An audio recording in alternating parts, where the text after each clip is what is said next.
සමහරලාට බටහිර වෛද්‍ය ක්‍රමයන්ව මේක පිළිගන්නේ නැහැ. ඒගොල්ලන්ගේ සිද්ධාන්තය. විවිධ සමාගම් විසින් අපිට කෑම ගන්න උද්‍යෝගිමත් වෙන්න වෙනත් බීම වර්ග ගන්න තමයි පැණි බීම වර්ග ගන්න තමයි අපි හුරු කරලා තියෙන්නේ. ಜ್ವರದವು ಲಂಘನಂ ಪತ್ಯಂ ಜ್ವರ ಮಧ್ಯೆ ಯವಾಗುಕಂ ಜ್ವರಾಂතේ බේසජම් පත්‍යං ಜ್ವರ මුක්තේ විරේචනං. මේක තමයි අපිට චිකිත්සා සූත්‍රයක් විදියට අපිට ෆෝමියුලා එකක් දීලා තියෙනවා. මේකෙදි මෙන්න මේ විදිහට තමයි අපි ආරක්ෂා විය යුත්තේ කියලා. ಜ್ವರದව ලංඝනම් පත්‍ය. උණ හැදිච්ච කෙනෙක් නම් වහාම බර ආහාර ගැනීමෙන් වළකින්න. වැටකොළු කරලක් දීලා එහෙම ඇහුවොත් එහෙම මේක පැහිලාද නැද්ද කියලා හොයන්න.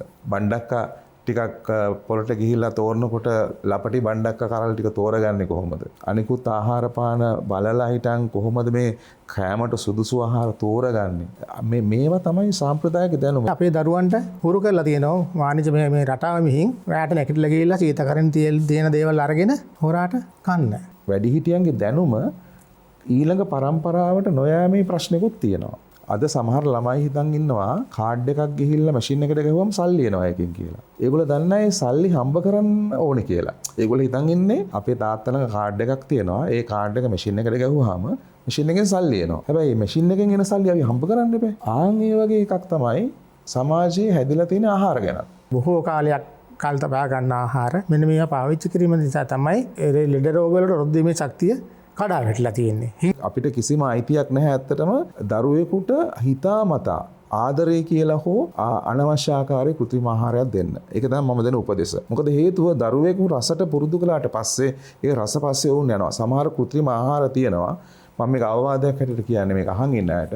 සමහර කෘත්‍රිම ආහාර දෙන අබ්බැහි වෙනවා. අපි මේ ගන්න වී ඇටේ පැල කළොත් ඒක බිත්තර වී කරගෙන ඒ බිත්තර විය පැල කරොත් ඒ පැල වෙනවා මේක.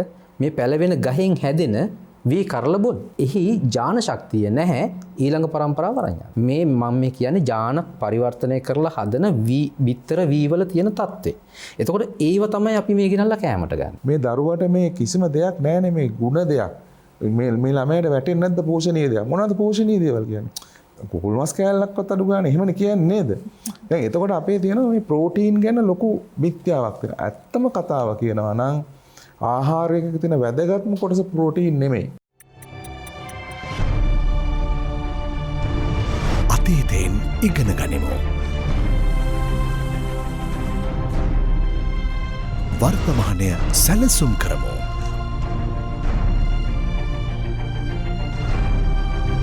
අනාගතය හැඩගස්වමු.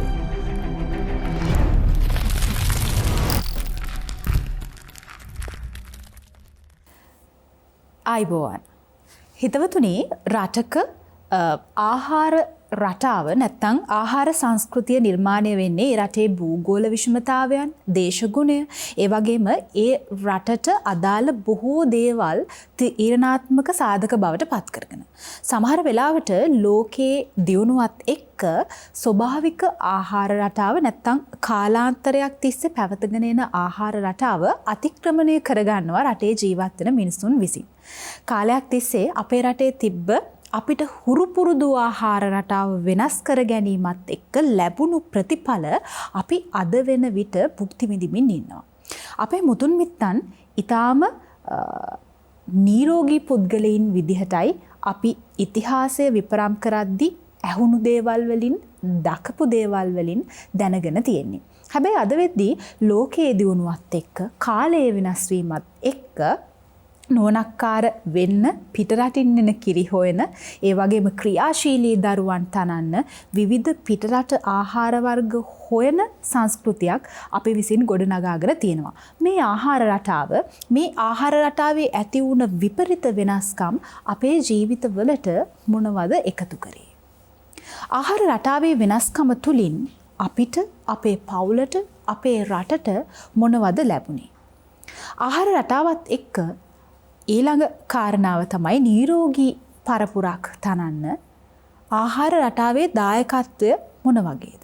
බොහෝ දෙනෙක් කියන්නේ මුළුතැන්ගේ කියන්නේ ඔසුකුටියක් කියලා. හැබැයි අද මේ කාරණා සියල්ල වෙනස් වෙලා තියෙනවා, වෙනස් වෙමින් තියෙනවා. මේ වෙනස් වීමත් එක්ක ලැබෙන ප්‍රතිඵල අපිට බලපාන්නේ කොහොමද කියන කාරණය ගැන අද කාලාත්‍රේ කතා බහ තුලින් අපි කතා කරන්න සූදානම් වෙනවා.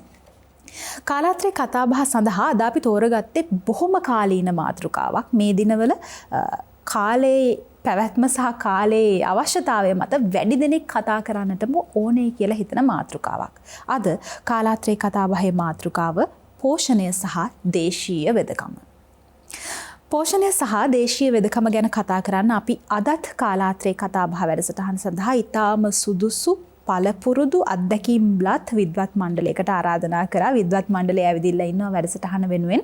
මම ඔබට හඳුන්වලා දෙන්නම් අද වැඩසටහන සඳහා එක්කාසු වන විද්වත් මණ්ඩලය.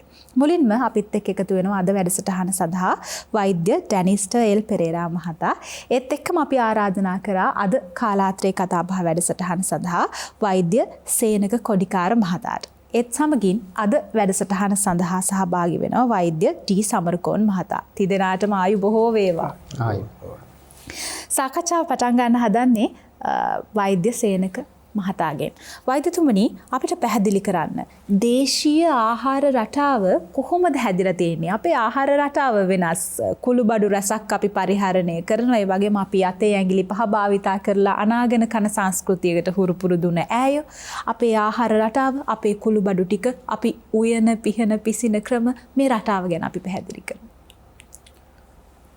බොහොම ස්තුතියි. මුලින්ම මේ වැඩසටහනට ඔබගේ ආරාධනය අපිට අප වෙත ලබා දුන්නට. ඔබගේ පැනය කොහොමද අපි මේ කුළුබඩු සහිත ආහාර රටාවකට අපේ ආදිතමයන් ප්‍රවේශ වුණේ කියන කාරණේ මෙහෙමයි. මෙතෙන්දි ප්‍රවේශයක් ගන්නවා නම් මට මගේ අතීතයෙන්ම මම උදාහරණයක් අරගෙනම මේකට ප්‍රවේශයක් ගන්නම්.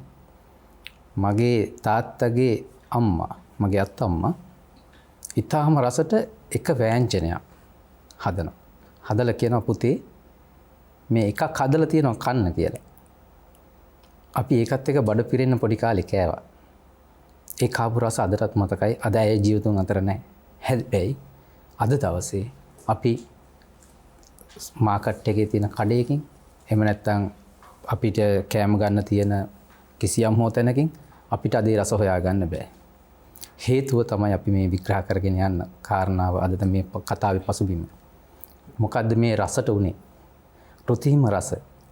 කෘත්‍රිම ආහාර රසකාරක, වර්ණකාරක, සුවඳකාරක මේවා අද සමාජයේ බහුල වෙලා තියෙනවා. ඉතින් ඒ නිසා අද අපිට ඒ රසය සොයන්නත් බෑ, ඒ සුවඳ සොයන්නත් බෑ, ඒ වර්ණයේ පැහැය සොයන්නත් බෑ.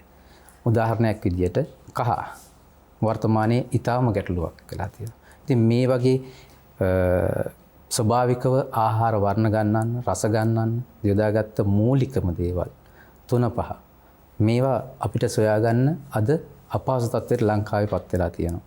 ඒක අපේ සැලසුම් සහගත වැඩපිළිවෙලක් ඉදිරියේදී ක්‍රියාත්මක වුණොත් අපිට ඉදිරියේදී මේ තත්ත්වයන් මගහරවා ගන්න පුළුවන් වෙයි. හැබැයි අපි අතීතයට නැවත ගමන් කළොත් එදා ගොවි පළවල් තිබුණේ, හේන් ගොවි තැන තිබුණේ. යායට වගා කරලා වගා කන්නේ ඒ අස්වැන්න අරගෙන සෙයිලමට ගියේ. නමුත් ඒ ප්‍රවාහන මාධ්‍ය තුල ආහාර සුරක්ෂිත කරගැනීමේ ක්‍රමවේද තිබුණා. වගා කරන ස්ථානය තුල ආහාර වගා කරගැනීමේ නිසි ක්‍රමවේද තිබුණා. ඒවා පොහොර භාවිතයකින් තොරව පොහොර භාවිතා කළා.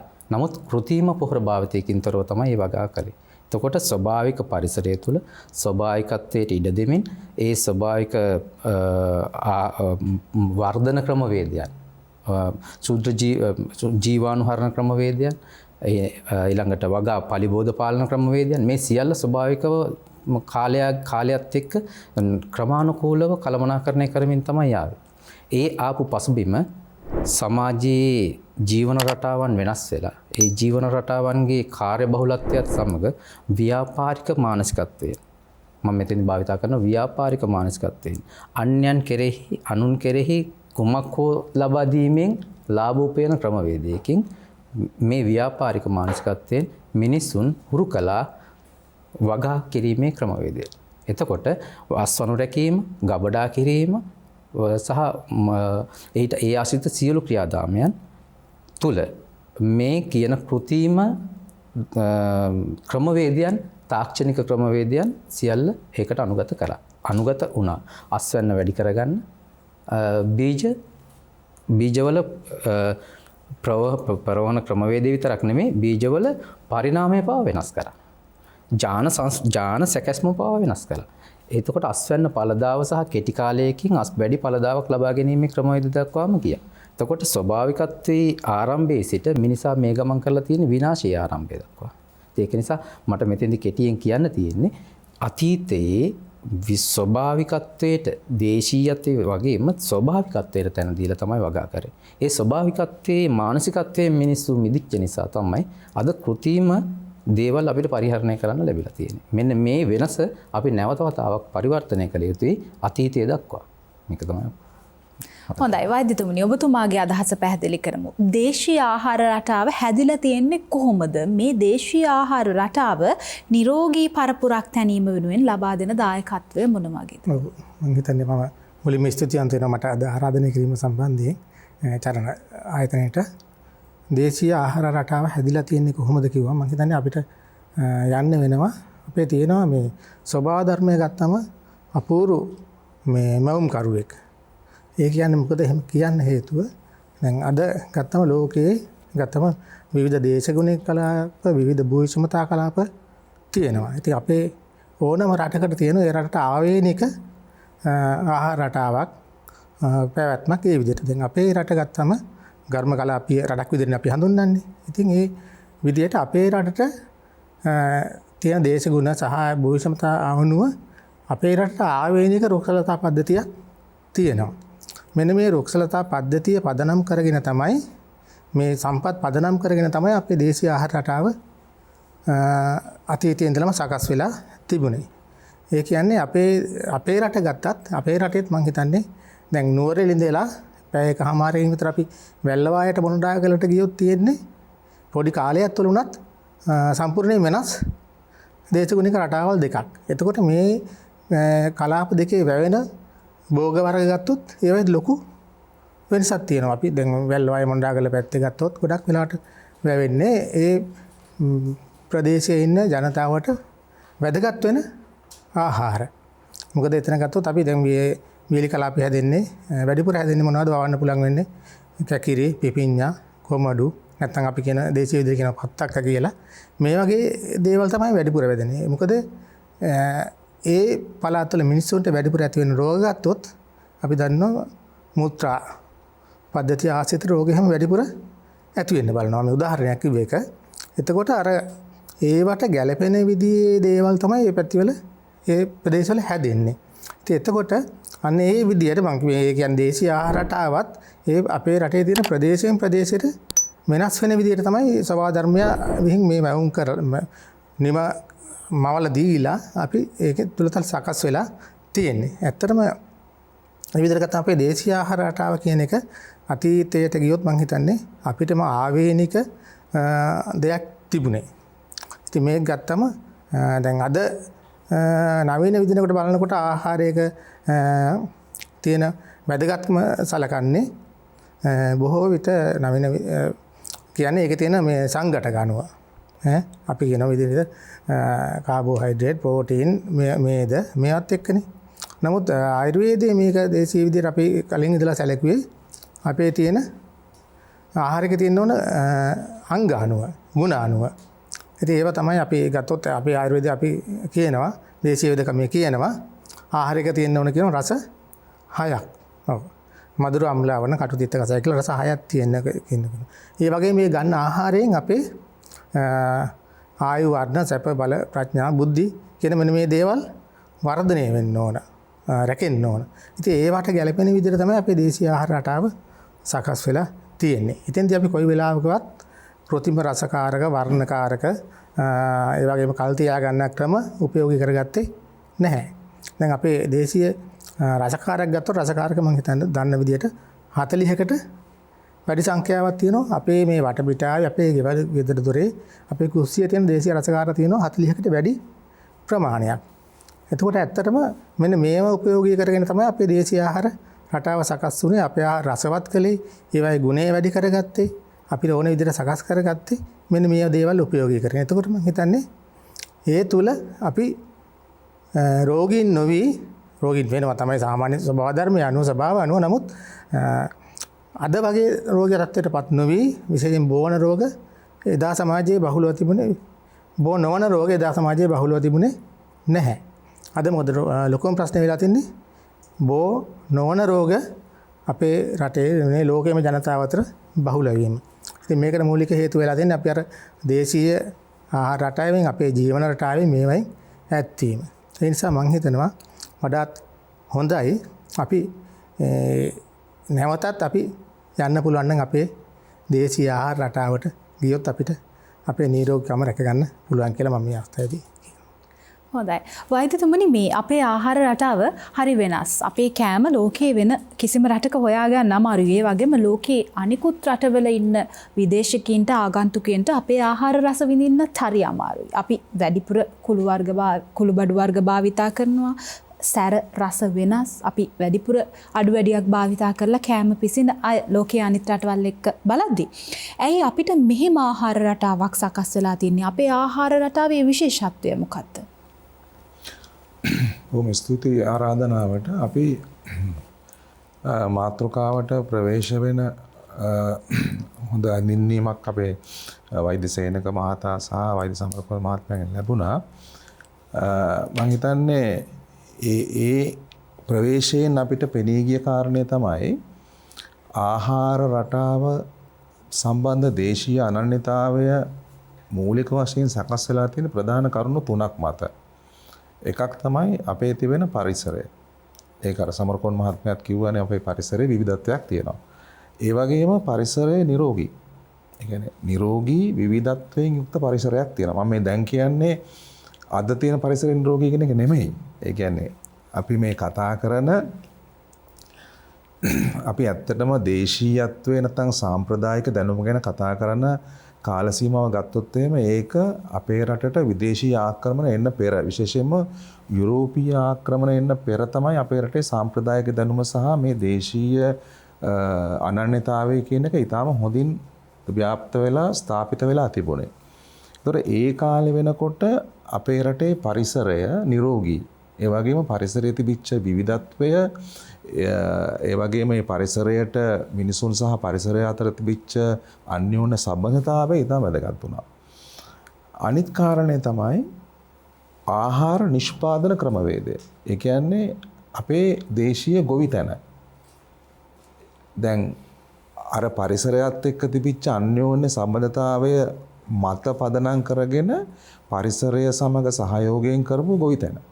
ඒකට ඇත්තටම කෘෂි කර්මාන්තය කියන වචන නෙවෙයි ඇත්තට වැදගත්. දැන් අපි සාමාන්‍ය ඇග්‍රිකල්චර් කියලා වචනයක් තියෙනවානේ. මේ ඇග්‍රිකල්චර් කියන වචනට වඩා මේ ෆාමින් සිස්ටම් එකක්. ඒක ගොවිතැනක් ඇත්තටම. මේ ගොවිතැන තුල ගොවියා සහ ඒක පරිභෝජනය කරන කෙනා අතර රේඛාවක් තිබුණේ නැහැ. ඒ කියන්නේ ගොවියාත් පාරිභෝගිකයෙක්. ඒ කියන්නේ තමන් වගා කරන දේ තමනුත් පරිභෝජනයට ගන්නවා කියන මතය මත තමයි වගා කළේ. දැන් තියෙන්නේ එහෙම නෙමෙයිනේ. තමන්ට කන්න කොටසක් වගා කර ගන්නවා. වෙළඳ පොළට ගෙනියන්න තව කොටසක් වගා ගන්නවා. මෙන්න මෙතනයි ප්‍රශ්නේ මතුවෙන්නේ. එතකොට මේකත් එක්ක අපේ රටේ තිබිච්ච සාම්ප්‍රදායික ඒ කියන්නේ ආගමික සංකල්ප, මෛත්‍රිය, කරුණාව මේ සියල්ලත් එකතු වෙලා තමයි ගොවිතැන පටන් ගත්තේ. ඒ කියන්නේ උදාහරණයකට ගත්තොත් එහෙම කෘමිනාශක ආදී රසායනික ද්‍රව්‍ය වලින් කෘමිනාශනය නොකොට අර පලිබෝධනාශනය සඳහා වෙනත් ආකාරයක ක්‍රමවේද යොදාගත්තා. ඒ වගේම දැන් අපි දන්නවා මේ ගොවිතැන කරනකොට ඒ කාලේ තිබෙන කුරුළු පාළුව කියලා කුරුල්ලන්ටත් කොටසක් වෙන් කළා. ඒ කියන්නේ ඒ තරමට අපි සහයෝගයෙන් තමයි මේක කරගෙන ගියේ. ඒ කියන්නේ අපේ ගොවියෝ පිළිගත්තා අපි මේ ගන්නේ ස්වභාව ධර්මයෙන් ලබා දෙන සම්පතක්. එතකොට අපි ස්වභාව ධර්මයටත් යම් කිසි දෙයක් දෙන්න ඕනේ කියලා. ඒක එක කාරණයක්. එතකොට තුන්වෙනි කාරණය තමයි ආහාර සංස්කරණ පිළිබඳ තිබිච්ච අපේ සාම්ප්‍රදායික දැනුම. දැන් මෙන්න මෙතනට එනකොට තමයි අර නියම සෞඛ්‍ය සම්බන්ධ ප්‍රතිලාභ එන විදිහට මේක සංස්කරණය කරන්න කොහොමද කියලා අපේ සංස්කෘතියෙන් ආපු අර සංස්කෘතියෙන් උරුම වෙච්ච දැනුම ප්‍රායෝගිකව යොදාගත්තේ. අර ඔබ කියපු විදිහට මුළුතැන්ගේ තිබිච්ච ඔසු කුටිය ප්‍රායෝගිකව අපේ සෞඛ්‍යයට යොදා ගන්න ඕන උතෙන්දී. ඒ කියන්නේ ආහාර සංස්කරණ ක්‍රමවේදයේදී. එතකොට අපි දන්නවා දැන් ආහාරය එන්නේ පරිසරය හරහා ඒක නිෂ්පාදනය කරන්නේ ඉතාමත් වැදගත් සෞඛ්‍ය ආරක්ෂක ක්‍රමවේදයක් කරා. ඒතර අපේ ගෙදරට ගෙනාවට පස්සේ අපි ඒක අපේ සාම්ප්‍රදායික ක්‍රමවේදයට සකස් කර ගන්නවා. එතකොට දැන් තමයි ඔබගේ ප්‍රශ්නෙට මම උත්තරයක් දෙන්නේ හරියටම. දැන් ඇයි මේක විශේෂ වන්නේ? විශේෂ වන්නේ අපේ රට පිහිටලා තියෙන තැන. අපේ රට ලෝකේ ඉතාමත්ම වැදගත් භූගෝලීය වශයෙන් වැදගත් ස්ථානයක පිහිටලා තියෙනවා. අපි ඉන්නේ සමකය ආසන්නයේ, ඒ කියන්නේ ඝර්මකලාපීය රටක් හැටියට. අපේ රටේ තියෙන ජෛව විවිධත්වයේ නිසාම අපි ලෝකේ උණුසුම් ස්ථානයක් අපි කියන හොට් ස්පොට් කියලා. ඒ ජෛව විවිධත්වය පිළිබඳ අපි ඉහළ මට්ටමක ඉන්නවා. උදාහරණයකට ගත්තොත් එහෙම අපේ රටේ තිබෙන ශාක වලින් 25%කට ආසන්න ප්‍රතිශතයක් අපේ රටට පමණ හොයාගන්න පුළුවන්. අපි කියනවා ඒකදේශික නැත්නම් ආවේනික ශාක. ඊළඟට අපේ සාම්ප්‍රදායික දැනුම ගත්තාම අපි 2500ක් හෝ ඊට එහා හෝ නැත්නම් අපේ රටේ ජනාවාසය ඇති වෙලා තියෙන දැන් හොයාගෙන තියෙන විදිහට අවුරුදු 30000ක් විතර පරණ අතීතයක් තියෙනවා අපේ රටේ මිනිස්සු පරිසරයත් සමග ගනුදෙනු කරන්න පටන් අරගෙන මේ අර ශිෂ්ටාචාරයෙන් එළියට ශිෂ්ටාචාරය ගොඩනගන්න පටන් අරගෙන. එතකොට මේක අපේ ලිඛිත ඉතිහාසයත් එක්ක ගත්තාම අපේ රටේ මිනිස්සු ඈත අතීතයේ සිටම සාම්ප්‍රදායිකව ඔවුන්ගේ දැනුම ගොඩනගාගෙන ඇවිල්ලා තියෙනවා විවිධත්වයත් එක්ක. එතකොට අර ප්‍රාදේශීය විවිධත්වය අර වෛද්‍ය සමරකෝන් මහත්මයා කිව්වා වගේ මේ කුඩා රට ඇතුලේ තියෙන ප්‍රාදේශීය විවිධත්වය. ඒතර මේක අපිට ලොකු සම්පතක්.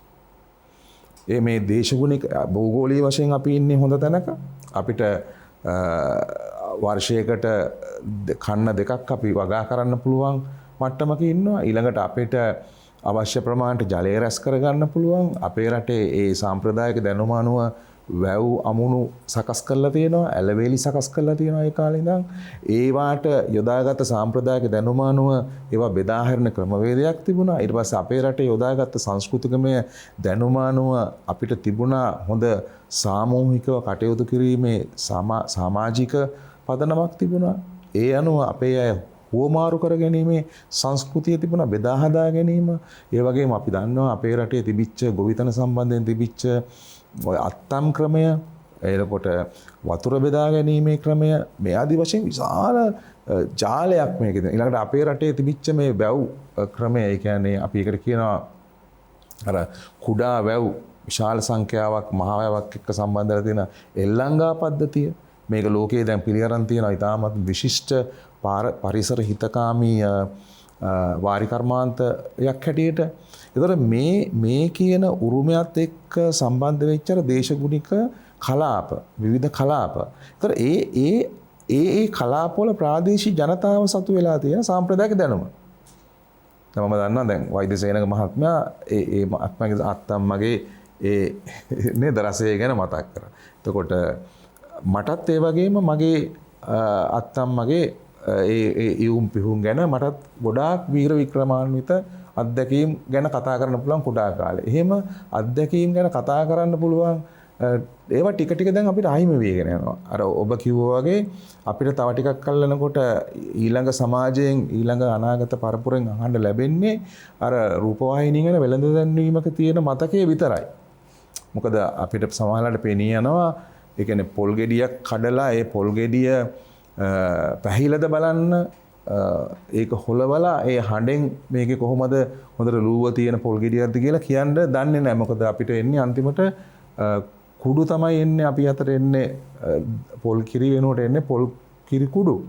එතකොට මේක මේ සමාජයත් එක්ක අපිට සමාජයේ තියෙන පරිවර්තනයත් එක්ක අපිට සිද්ධ වෙන මේ ඒ කියන්නේ සංස්කෘතික මේ ව්‍යසනයට මූලික වෙලා තියෙන්නේ අර අපි මේකෙන් ටික ටික ඈත් වීම. එතකොට අපි අද මේ ඉන්න අපි අර දේශීය අනන්‍යතාවයට හේතු වෙච්ච ඇයි අපේ මේ රටේ මේ තරම් විශේෂී වූ ආහාර රටාවක් තියෙන්නේ කියන කාරණයට නම් අපි මුල සොයාගෙන යන්න ඕනේ. ඉතින් අර ඒ පදනමේ හිටපු වැඩි හිටියෝ වැඩිහිටියන්ගේ දැනුම ඊළඟ පරම්පරාවට නොයෑමේ ප්‍රශ්නකුත් තියෙනවා.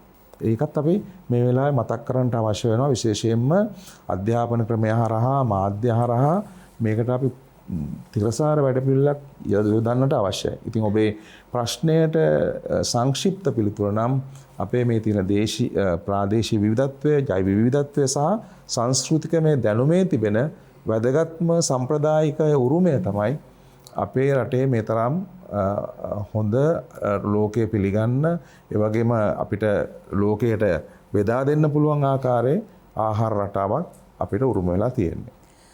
වෛද්‍යතුමනි, අද අපේ ආහාර රටාවට මොනවද වෙලා තියෙන්නේ? අපේ ආහාර රටාව වෙනස් වෙලාද ලෝකයේ දියුණුවත් එක්ක? අපි නම් ආහාර වෙනුවෙන් අද ලොකු වියදමක් දරනවා. ඒ වගේම හොඳම දේවල් හොයාගෙන යන්න ගොඩක් මහන්සි වෙනවා ආහාර සකස් කර ගැනීමේදී. හැබැයි ලෙඩ රෝග වලිනුත් අඩුවක් නැහැ. අද ආහාර වලට මොනවද වෙලා තියෙන්නේ? අද ඇත්තම ගත්තොත් අද තියෙන්නේ වාණිජමය මේ රටාවකට අපි හුරු වෙලා තියෙන්නේ. මොකද අපි ගොඩක් වෙලාවට මේ අපිට අහන්න දකින්න ලැබෙන්නේ ආහාරවල තියෙන අපි දන්න අපේ අර පාරම්පරික අපි දන්න ගුණ නෙමෙයි. මොකද අපිට මාධ්‍ය මගින් විවිධ මේවායින් අපිට අහන්න ලැබෙන්නේ වෙනත් දේවල්. මොකද මේ වාණිජමය පාරිභෝජික මේ රටාවකට අපි හුරු කරලා තියෙනවා. අපේ මේ ආහාර නිෂ්පාදන සමාගම් විසින් ඒ ආදී වලින් එහෙම හුරු කරලා තියෙනවා. ඒ නිසා මොකද වෙලා තියෙන්නේ? අපි නිරන්තරයෙන්ම අපි තල්ලු වෙලා තියෙනවා අන්න අර මේ අපිට නොගැලපෙන අපේ දේශීයත්වයට නොගැලපෙන ආහාර රටාවකට අපි හුරු වෙලා තියෙනවා. එක පැත්තකින් කියනවා මේක මේ අපි කාර්යබහුල සමාජයක් නිසා මෙහෙම වෙලා තියෙනවා කියලා. හැබැයි ඒක අපිට පිළිගන්න කාර්යබහුල බව ඇත්ත. නමුත් අපිට කාලය කළමනාකරණය කරගත්තොත් අපිට එතනින් මිදෙන්න පුළුවන්. මොකද අපි අද ආහාර රටාව තුළ හුරු වෙලා තියෙන්නේ විවිධ ශනික ආහාරවලට. ඒ වගේම මම හිතන්නේ සතෙක් අපි උදාහරණයක් ගත්තොත් මස් මාංශ ගත්තොත් සමහරට ඒ සතා ජීවත් වෙන්න කාලයට වඩා අධිශීතකරණයක ඉඳලා තියෙනවා. එහෙම ආහාර තමයි අපි අද ගන්න පුරුදු වෙලා තියෙන්නේ. ඊළඟට අපේ දරුවන්ට දෙන්නේ මොනවද? මේ ඒ වගේ ආහාර. ඒ නිසා අපි අපේ ආහාර රටාව සම්පූර්ණ අපිට නොගැලපෙන්නා වූ මගකට ගමන් කරලා තියෙනවා. ඉතින් ඒකේ එහි ප්‍රතිඵලය වෙලා තියෙන්නේ මොකද? අද අපි මේ මුණ දීලා තියෙන කනගාටුදායකමය අපිට නොගැලපෙන තත්වයකට අපි රට ගමන මේ ජනතාව ගමන් කරලා තියෙන රට වගේම ජනතාවත් ගමන් කරලා තියෙනවා. ඉතින් මේකට මේ මූලික හේතුනේ අපි අර අපේ සාම්ප්‍රදායික ජීවන රටාව, අපිට උරුම ආහාර රටාව, අපේ දිනචර්යාව මේ සියල්ලම අපෙන් ගිලිහිලා යෑම තමයි මේ ආහාර රටාවකට අපි පෙළඹීමට හේතු වෙලා තියෙන්නේ. මොකද අපේ දරුවා මං හිතන්නේ වෛද්‍ය රැනිස්ටර් පෙරේන මහත්මයා කිව්වා වගේ තව ටික කාලයක් යනකොට සමහරට දන්නේ නැති පොල් ගෙඩියක් කියන්නේ මොකක්ද කියන එක. සමහරට අපි දැකලා තියෙනවා කිරි පැකට් එකක් කියලා හිතන්න පුළුවන් මේ පොල් කියන්නේ කියලා. මොකද ඒ වගේ තැනකට අපි අරන් ගිහිල්ලා තියෙනවා. ඊළඟට අපේ දරුවන්ට හුරු කරලා තියෙනවා වාණිජ මේ රටාව මිහින් රැට නැගිටලා ගිහිල්ලා සීතකරණ තියෙන දේවල් අරගෙන හොරාට කන්න. අපි එහෙම වෙලඳැන්වීම් දැකලා තියෙනවා. ඊළඟට අපිට කෑම කන වෙලාවට බොන්න හුරු කරලා තියෙන මොනවද? අපි අපිට හොඳ අපේ රටේ තියෙන හොඳ පිරිසිදු ජලය. මේව නෙවෙයි බොන්න හුරු කරන්නේ. විවිධ සමාගම් විසින් අපිට මේ කෑම ගන්න උද්‍යෝගිමත් වෙන්න වෙනත් බීම වර්ග ගන්න තමයි පැණි බීම වර්ග ගන්න තමයි අපි හුරු කරලා තියෙන්නේ. ඉතින් මෙන්න මේ වගේ අපිට නොගැලපෙන්නා වූ ආහාර රාග තමයි අපි ඉබේම අපි නොදැනුවත්ව ගමන් කරලා තියෙන. ඒ වගේම අර වාණිජමය වෙළඳ රටාව තුළින් අපි එතෙන්ට අරන් ගිහිලා තියෙනවා. මෙන්න මේ වගේ ඛේදනීය තත්වයකට තමයි ඇත්තටම අද අපි අපේ ආහාර රටාවපත් වෙලා තියෙන්නේ. ඔබතුමිය අහුව ප්‍රශ්නෙට පිළිතුරක් විදියට. හොඳයි. වෛද්‍යතුමනි, අපි ප්‍රතිශක්තිකරණය ගැන කතා කරන්නේ ලෙඩ වුණා. දැන් මේ දවස්වල අපි වැඩිපුර ප්‍රතිශක්තිකරණය ගැන කතා කරනවා COVID-19ත් එක්ක. හැබැයි ලෙඩ වෙන්න කලින් අපි ආහාර භුක්ති විඳින්නේ. ආහාර භුක්ති විඳිනවා කියන එක අපේ දීර්ඝකාලීන පුරුද්දක් සහ අවශ්‍යතාවයක්. එතකොට කෙනෙක් රෝගී වුණාම අවශ්‍ය වෙන ප්‍රතිශක්තිකරණය සඳහා කොහොමද අපි ලබා ගන්න ආහාර වැදගත් වෙන්නේ? බොහොම හොඳ ප්‍රශ්නයක්. හොඳ ප්‍රවේශයක් ගන්න පුළුවන් මේ සාකච්ඡාවේදී. අපි අපේ ජනවහරේ තියෙනවා උදේට රජෙක් වගේ කන්න ඕන. දවල්ට සිටුවරෙක් වගේ කන්න ඕන. රැට හිඟන්නෙක් වගේ කන්න ඕන. මම මේ සිංගන්නා කියන වචනේ අවමානයකට භාවිතා කරන්නේ නෙමෙයි. අර්ථයක් ගන්නයි මේක උත්සාහ කරන්නේ. නැති බැරි නොහැකි කියන අදහසෙන් තමයි අපි හිඟන්නා කියන වචනේ යොදාගන්නේ. ඒක එතකොට නැති බැරි කෙනෙක් කන්න නැහැනේ රැට. කන්න බෑනේ. එතකොට රැට නොකා ඉන්න. පුළුවන් තරම් අඩුවෙන් අවම ප්‍රමාණයෙන් කන්න කියන එක තමයි අපේ ජනවහරේ තිබුණේ. දවල්ට සිටුවරයෙක් වගේ කන්න. දවල්ට සිටුවරයෙක් වගේ කියලා කියන්නේ රජෙක් නෙමෙයි. ඊට වඩා පොඩ්ඩක් මධ්‍යස්ථ මට්ටමේ. ටිකක් හොඳට කාලා සප්පායම් වෙලා තමන්ගේ දවස ගෙවා ගන්න. හැබැයි උදේට රජෙක් වගේ කන්න කියනවා. අපිට තියෙන කලමනා ටික ඔක්කොම එකතු කරලා හොඳට හදලා හොඳ කෑම වේලක් හදලා උදේට හොඳට බඩකට පුරව ගන්න කියලා කියනවා. මෙන්න මෙතනදී අපිට ගම්ම්‍ය වෙන ওই ප්‍රතිශක්තිය කියන කතාව. මම මේ ආපස්සට යන්නේ මේ කතාවේ. රෝගියෙක් වෙලා රෝගියාගේ ප්‍රතිශක්තිය දුර්වල වෙලා තව රෝග හැදිලා ඔහුගේ ක්‍රියාදාමයේ අඩපණ වෙන තැනට යනවට වඩා රෝගියෙක් වෙන්න කලින් රෝගීභාවයෙන් මිදිලා තමන්ගේ දිනචර්යාව යහපැවැත්ම හරියට පවත්වාගෙන නිරෝගී පුද්ගලයෙක් විදිහට ඉදිරියට යන ක්‍රමවේදය තමයි අපේ ජීවන දර්ශනය තුළ තිබුණේ. එතකොට රෝගියෙක් ඌපසුව කතා කරන කාරණේ වෙනම කතාවක්. හැබැයි අපි දේශීය ආහාර රටාව මේ දේශීය සාම්ප්‍රදායික දැනුම භාවිතා කරලා අපි ගියේ නිරෝගී පරපුරකට. ඒකට හොඳම උදාහරණය තමයි මේ කියන කෑම රටාවත් එක්ක ආහාර රටාවත් එක්ක ආහාර පරිභෝජන රටාවත් එක්ක ආයුෂය අවුරුදු 100 ඉක්මවපු අපේ අතීත මුතුන් මිත්තන් හිටියා. මගේ 100ත් අම්මා දෙන්නත් නැවත වතාවක උදාහරණය අවුරුදු 108 109 ජීවත් වෙච්ච අය.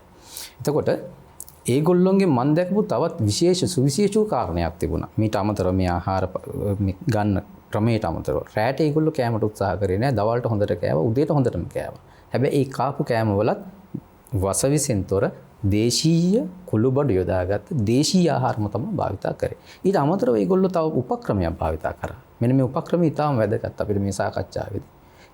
එයාලා මාස 6කට අවුරුද්දකට දෙවතාවක් සොයන්ව තමන්ගේ ශරීරයේ අපද්‍රව්‍ය බැහැර කරගන්න විරේක කර්මයක් කරගන්න. මේක තමයි රහස. අපේ දේශීය සංස්කෘතිය ඉතිහාසයේ තිබිච්ච ඓතිහාසික රහසක් ඒක. ඒකෙදි භාවිතා කරේ සාමාන්‍යයෙන් විරේචන ඖෂධ ගුණයෙන් යුක්ත තැඹුමක් කසායක් භාවිතා කරලා එදා දවස මාස 6කට වතාවක් වරුවක් කිසිම කාර්යභාරයක් නොකර විරේක කර්මය විතරක් සිදු කරගෙන නිදහසේ ගෙදරටලා ඉන්නවා. ඒ ආහාර මාර්ගයේ මුඛයේ සිට අවසානයේ දක්වා ආහාර බැහැර කරන අපද්‍රව්‍ය බැහැර කරන ස්ථානය දක්වා සම්පූර්ණ පද්ධතියම පිරිසිදු කරගෙන එදා දවසේ විවේකීව ගත කරනවා. එතකොට අවුරුද්දට දෙවතාවක් මේ මුතුන් මිත්තු මේ දෙක කළා. මේ දෙක කළාම තමයි විශේෂත්වය ඔබතුමිය කිව්වා වගේ ඔබතුමිය ගත ආපු ප්‍රශ්නේ වගේ ප්‍රතිශක්තිය කොහොමද වර්ධනය වෙන්නේ? අපේ ශරීරය තුළ ප්‍රතිශක්තියක් වර්ධනය වෙන්නේ කොහොමද? ගන්න ආහාරයෙන් තමයි ආහාර රසය වියදෙන්නේ. එතකොට ආහාර රසයෙන් තමයි ආහාර රක්තය, රක්ත මාංශ, මේදස්, අස්ථි, මජ්ජා, ශුක්‍ර කියලා ධාතු 7 දක්වා අපේ ශරීරයේ ඕජස. එහෙම නැත්නම් අවසාන ධාතු දක්වා වර්ධනය පරිණාමය වීමේදී අපේ ආහාර රසය ශක්තිය බවට පත් වෙනවා. එහෙම නැත්නම් අපේ ප්‍රතිශක්තිකරණ පද්ධතිය අවශ්‍ය කරන ශක්තිය සපයන ධාතුමය කොටස මේක තේරෙන භාෂාවෙන් කිව්වොත් උපධාතු කොටසක් ඉතුරු වෙනවා. එතකොට ඒක ඕජස කියලා අපි හඳුන්වනවා ආයුර්වේදයේ. දරා ගැනීමේ හැකියාව ශරීර තුළ. එතකොට මේක ප්‍රමාණාත්මකව ශරීරය තුළ තියෙනවා නම් තමයි ඔහුව අනෙකුත් බාහිර පරිසරයෙන් එන ආක්‍රමණ වලින් ආරක්ෂා වෙලා තියාගන්න, ආරක්ෂා කරගන්න පුළුවන්. එතකොට මෙන්න මේ විරේචන කර්මය වාර්ෂිකව සිදු කිරීම තුළින් ඔහුගේ ආහාර මාර්ග පද්ධතිය පිරිසිදු වෙනවා. එතකොට ආහාරය උරා ගැනීම නැවත වතාවක් පිරිසිදු වෙනවා. ආහාර රසය උරා ගැනීම. එතකොට ආහාර රසයෙන් අනිත් පරිණාමය වෙලා ධාතු ශරීරයේ ධාතුන් පරිණත වීම, සංස්කරණය වීම, වර්ධනය වීම මේ සියල්ල ක්‍රමවත්ව සිද්ධ වෙනවා. මෙන්න මේ කියන කාර්යාවලිය ක්‍රමවත්ව සිදු කර ගැනීමේ දැනුමක් අතීතයේ මුතුන් මිත්තන් සතුව තිබුණා. වර්තමානයේ තුල විරේචන කර්මයක් ඇහුවත් හුඟක් දෙනා බයයි මොකද්ද මේකෙදි වෙන්නේ කියලා. නමුත් මෙන්න මේ වෙනස ආහාර ගැනීම තුලත් ආහාර ශරීරය තුල පාලනය කර ගැනීම තුලත් මිනිසා විසින් අතීතයේ භාවිතා කළා. මෙන්න මේ තුලින් ඊටමත් ගැඹුරු ප්‍රතිශක්තිකරණ පද්ධතියක් ශරීරය තුළ ක්‍රියාත්මක කරගන්න මුතුන් මිත්තන් සමත් වෙනවා. මම හිතන්නේ ඔබතුමිය ගොඩනගපු ප්‍රශ්නෙට තරමක් හෝ පිළිතුරක් ලැබෙන්නේ නැති කියලා. හොඳයි ප්‍රමාණවත්. අපි සූදානම් තවත් මේ ගැන කතා කරන්න. හැබැයි ඊට කලින් අපි සූදානම් වෙන්නේ විරාමයක් ලබා ගන්න. විරාමයෙන් අනතුරුව අපි නැවතත් කාලාත්‍රේ කතා බහ තුළින් මුණ ගැහෙමු.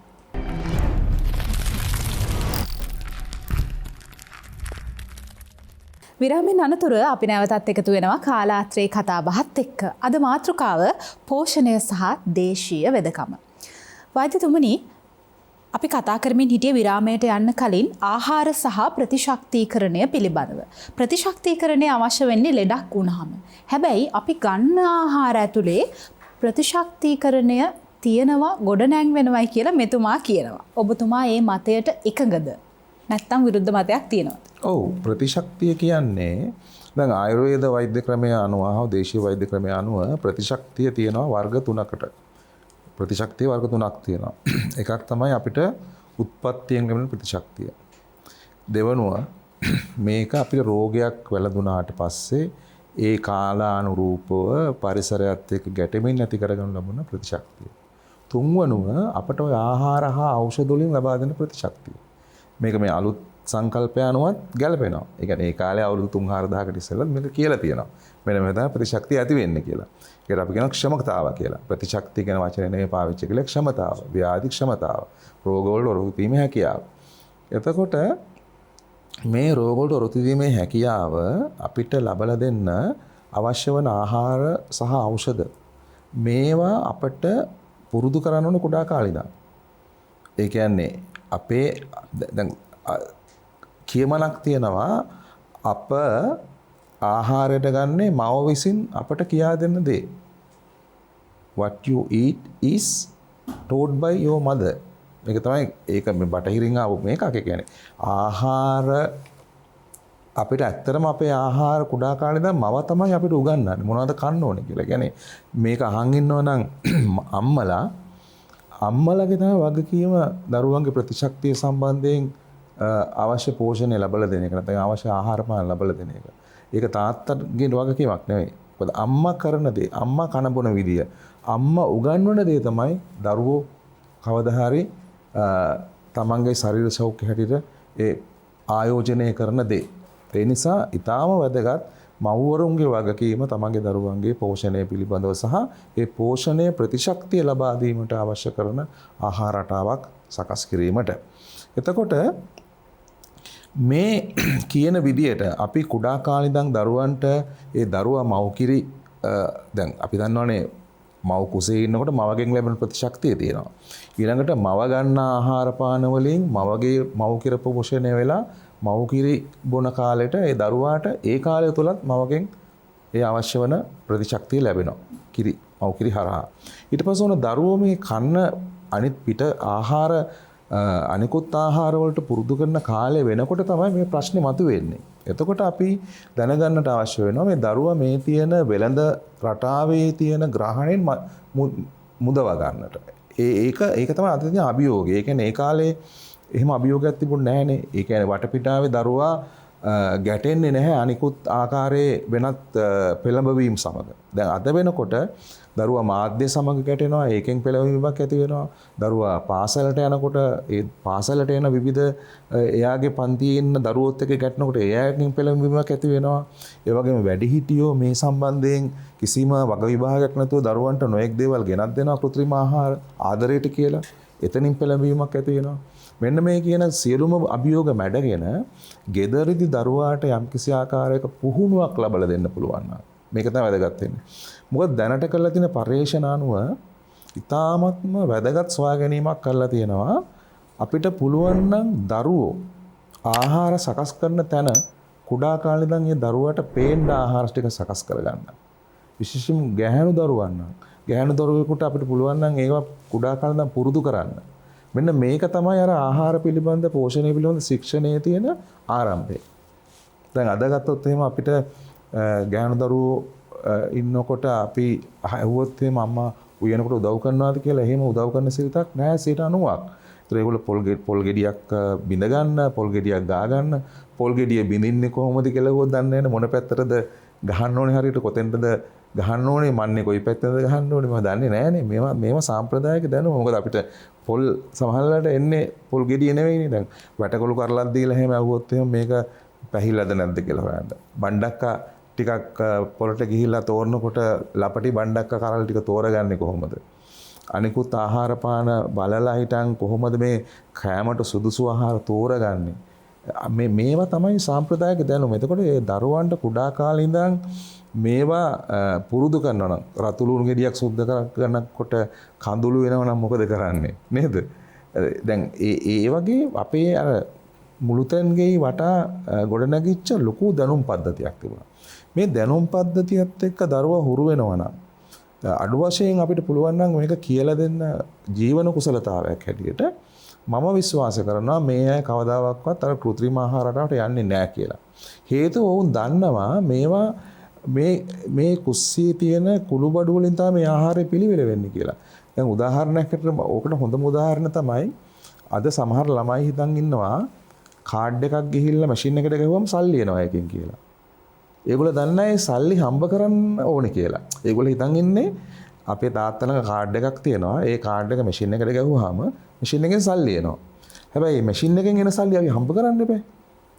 ආන් ඒ වගේ එකක් තමයි සමාජයේ හැදිලා තියෙන ආහාර ගැන. අපි කොහේ රෙස්ටොරන්ට් එකට ගිහිල්ලා මෙනු එක බලලා ඕඩර් කරාම ආහාරය එනවා. අපි දන්නේ ඇතුලේ හදන්නේ කොහොමද කියලා. හැබැයි ගෙදරත් අපේ කැම මේසෙට එන ආහාරය අම්මා කොහොමද මේක හදන්නේ කියන එක අපි බලා ගන්නට ඕනේ. මෙන්න මෙතන ඉඳන් තමයි ප්‍රතිශක්තිය කියන එක පටන් ගන්නෙ මම හිතන විදිහට. එතකොට දැන් අර වෛද්‍ය සේනක කිව්වා ඊටම වැදගත් කාරණයක්. ඉඳලා හිටලා හරි විරේකයක් කරන්න ඕනේ කියලා. මේකත් ප්‍රතිශක්තිය ගැන තියෙන හොඳ පාඩමක්. ඒක කුඩා කාලේ ඉඳන් අපිට මතකයි. අපේ ඉස්කෝලේ නිවාඩු කාලෙට අපිට නොඑක ආකාරයේ ආහාර රටා වෙනස් කරනවා. පණුවන්ට බෙහෙත් දෙන්නේ දැන් ඔය පණු බෙහෙත් දෙන විවිධ ප්‍රතිවර්ග දුන්නට අපේ කාලේ පණු බෙහෙත් බිව්වේ නැහැ. අපිට කලේ ඉස්කෝලේ නිවාඩු කාලේට හොඳට එරබොදු කොළ මැල්ලුමක්, ඇහැල දළු මැල්ලුමක් මේක දෙනවා හොඳට. කොහොඹ පොතු ටිකක්. ඔව්.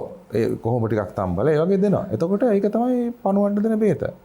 එතකොට ඒ වගේ අම්මලා දැනගෙන හිටියා මොන ලෙඩේ වළක්වන්න මොන ආහාරය දෙන්න ඕනද කියලා. ඒක තමයි ආහාරයක ගුණ කියලා කිව්වේ. ආහාරයක ගුණ රස විතරක් නෙවෙයි. රස ගුණ පණ කියලා තුනක් තියෙනවා. ඒතර මේ ආහාරයේ පණ කිව්වේ පෝෂණය කියන කොටස. ගුණ කියන්නේ ආහාරයෙන් ලැබෙන විශේෂ ප්‍රතිලාභය මොකක්ද? සෞඛ්‍යමය වශයෙන්. ඒක දැන් අපි අපේ වාහනේ අරගෙන අපේ වාහනේට පෙට්‍රල් හරි ඩීසල් හරි ගහන්න ගියාම අපි කවදාවත් පෙට්‍රල් වාහන ඩීසල් ගහන්නේ නැහැනේ.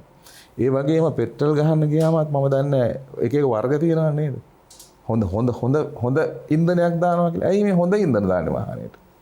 ඒ වාහනේ පරිස්සම් කරගන්නේ. ඒතර වාහනේ ඉඳලා ඉట్లా සර්විස් කරනවානේ වෙලාවට අපිට ටැග් එකක් එහෙම එල්ලගෙන අපි බලාගෙන ඉන්නවානේ කවද්ද ඊළඟ සර්විස් කරන දවසේ නැගන් කියලා. ඒ මොකද වාහනේ පරිස්සම් කරගන්න. දැන් මේ වාහනේට තියෙන අවධානය තියෙන ශරීරය ගැන නෑනේ. අන්න අර වෛද්‍ය සේනක කිව්වේ අර අපේ සර්විස් ඩේට් එක එනවා. ගිහිල්ලා මේක එක දේවල් අපි නොඑක් දේවල් ආහාරට ගන්නවා.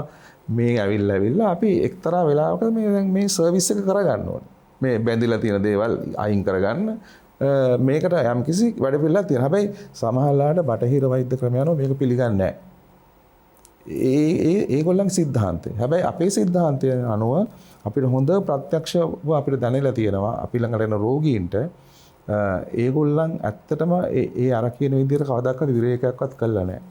ඉඳලා හිටලා හරි අපි මේ තියෙන මේ අපේ සිස්ටම් එක මේ පද්ධතිය සුද්ධ පවිත්‍ර කරගන්නවා නම් ඒකෙන් අපිට එන ප්‍රතිලාභය ප්‍රතිශක්ති පද්ධතියට තමයි වැඩ කරන්න ලැබෙන්නේ. දැන් ඔය ප්‍රතිශක්තිය කිව්වහම අපේ අය සමහරලාට වරදවා තේරුම් ගන්න පුළුවන් මේ එන්නතකින් දෙන ප්‍රතිශක්තිය ගැන මේ කියන්නේ කියලා. නෑ ඒක නෙමෙයි. ඒ එන්නත් වලින් දෙන ප්‍රතිශක්තිය එක්තරා විශේෂිත රෝගයකට සඳහා තමයි ඒක දෙන්නේ. මේ කියන්නේ සමස්තයක් හැටියට අපි ලෙඩ නොවි ඉන්න ලෙඩට ඔරොත්තු දීගෙන ඉන්න කොහොමද අපි හදාගන්නේ කියලා. එතකොට දැන් මේ අද අපි කුඩා දරුවෙකුට ඒ ලබලා දෙන ආහාරයෙන් ලබලා දෙන ප්‍රතිශක්තිය ඒකේ ප්‍රයෝජනේ එන්නේ ඔහු වැඩිහිටියෙක් වෙනකොට. අන්න ඒකයි වැදගත්කම. එදානේ මොකද කුඩා කාලේදී සාමාන්‍යයෙන් හොයාගෙන තියෙන දෙයක් තමයි සාමාන්‍යයෙන් තත්ත්වයේ කුඩා දරුවන්ට හොඳ ප්‍රතිශක්තියක් තියෙනවා. එතකොට මේක අපි තරුණ කාලේ වුණත් මේක තවත් වැඩි වෙනවා. ඒ කියන්නේ තරුණයෙක් ගත්තොත් එහෙම තරුණයෙකුගේ ලෙඩට ඔරොත්තු දීමේ හැකියාව වැඩි.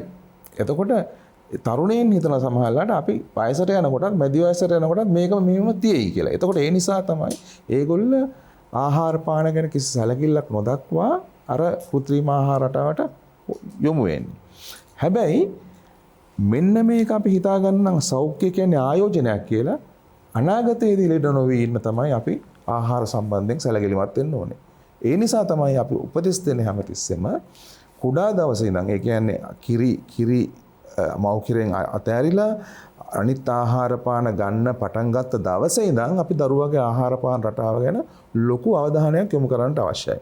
ඒ කියන්නේ අපිට කිසිම අයිතියක් නැහැ ඇත්තටම දරුවෙකුට හිතාමතා ආදරය කියලා හෝ අනවශ්‍ය ආකාරයේ කෘත්‍රිම ආහාරයක් දෙන්න. ඒක තමයි මම දෙන උපදෙස. මොකද හේතුව දරුවෙකු රසට පුරුදු කළාට පස්සේ ඒ රස පස්සේ වුන් යනවා. සමහර කෘත්‍රිම ආහාර තියෙනවා. මම මේක අවවාදයක් හැටියට කියන්නේ මේක අහන් ඉන්න අයට. සමහර කෘත්‍රිම ආහාර දෙන අබ්බැහි වෙනවා. ඒ වෙලේ තියෙන කෘත්‍රිම රසායනික ආකලන ඒ කියන්නේ එකතු කරන රසකාරක වර්ණකාරක අබ්බැහි වෙන සුළුයි. ඒ නිසා සමහර දේවල් දරුවෝ ඒ පැකට් එක දැක්කහම අඬනවා ඉල්ලලා. හේතුව තමයි ඒ දරුවගේ මොලේ සංඥාවක් ඇති කරලා තියෙන රසායනික වෙනසක් ඇති කරලා තියෙනවා ඒ ආහාරය ගැනීම නිසා. අන්න ඒක තමයි භයානක. එහෙම තත්යකට ආවොත් අපි දරුවට ආදරය නිසා හැමදාම වැඩ ඇරලා එනකොට මේ දරුවා කැමති කන්න කියලා ඒක ගෙනත් දුන්නොත් දිනපතා කවදා හරි Tamanට ඒ ගැන ලොකුවට පසුතැවෙන්න වෙනවා. ඒ කියන්නේ දරුවා කවදා ලෙඩෙක් වෙනකොට. ඒ නිසා අපි ඇත්තටම අපි අනතුරු ඇඟවීමක් මේ කරන්නේ.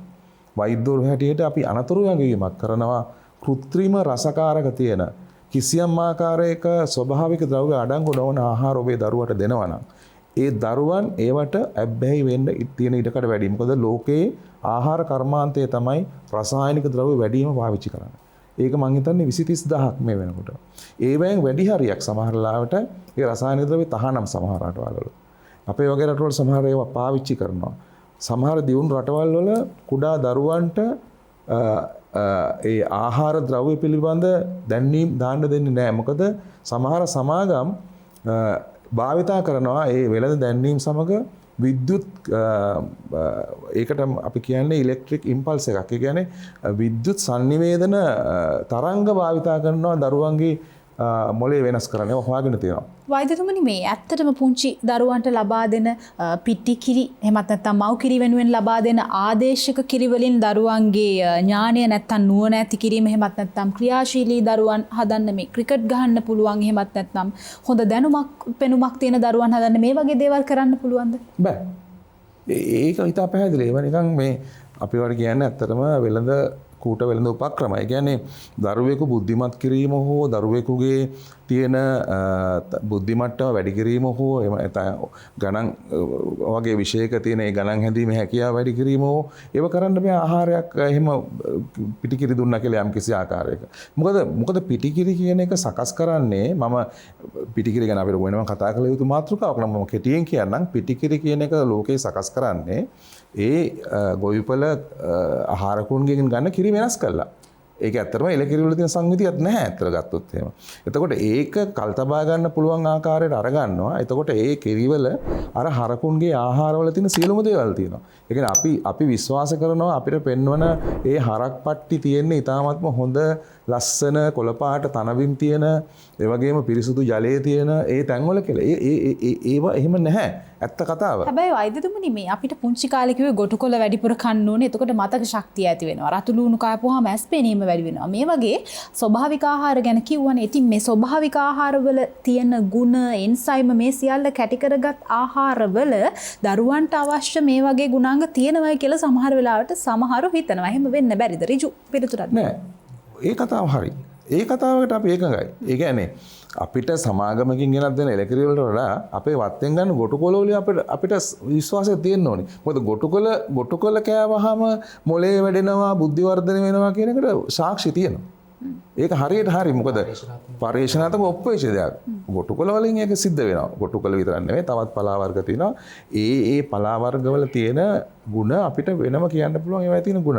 ඒ නිසා ඒක ගැන කිසිම තර්කයක් නැහැ. හැබැයි අර වගේ දෙයකට අපිට කිසිසේත්ම අපි එකඟ වෙන්නේ නැහැ එහෙම සිද්ධ වෙනවා කියලා. ඒ වගේම දරුවෙකු වර්ධනය වෙන වේගය සම්බන්ධයෙන් තීරණය වන්නේ විවිධ සාධක මත. කිසියම් වූ ආකාරයක කෘතිම ආහාරයක් මත ඒක වෙනස් කරන්න බෑ. මොකද අපේ වැරදි මතයක් තියෙනවා සමහර පිටි වර්ග වලින් දරුවෝ වර්ධනය වෙනවා වැඩි කියලා. හැබැයි ප්‍රශ්නේ තියෙන්නේ ඇත්තටම වර්ධනය වෙනවා. ප්‍රශ්නේ තියෙන්නේ අර හරකුන්ට එළදෙනට දෙන ග්‍රෝත් හෝමෝන් එකේ බලපෑම තියෙනවා. ඒ නිසා දරුවෝ ඉතාමත්ම වේගයෙන් බර වැඩි වෙනවා, සෙම රෝග වැඩි වෙනවා. මොකද අපි දැන් කරලා තියෙන පරීක්ෂණ වල වාර්තා ගත්තොත් එහෙම පිටිකිරි බොන දරුවන්ට තමයි වැඩිම සෙම රෝග ඇති වෙන්නේ. සෙම රෝග වැඩියෙන් ඇති වෙනවා කියලා කියන්නේ පිටිකිරි බොන දරුවන්ගේ ප්‍රතිශක්තිය අඩුයි.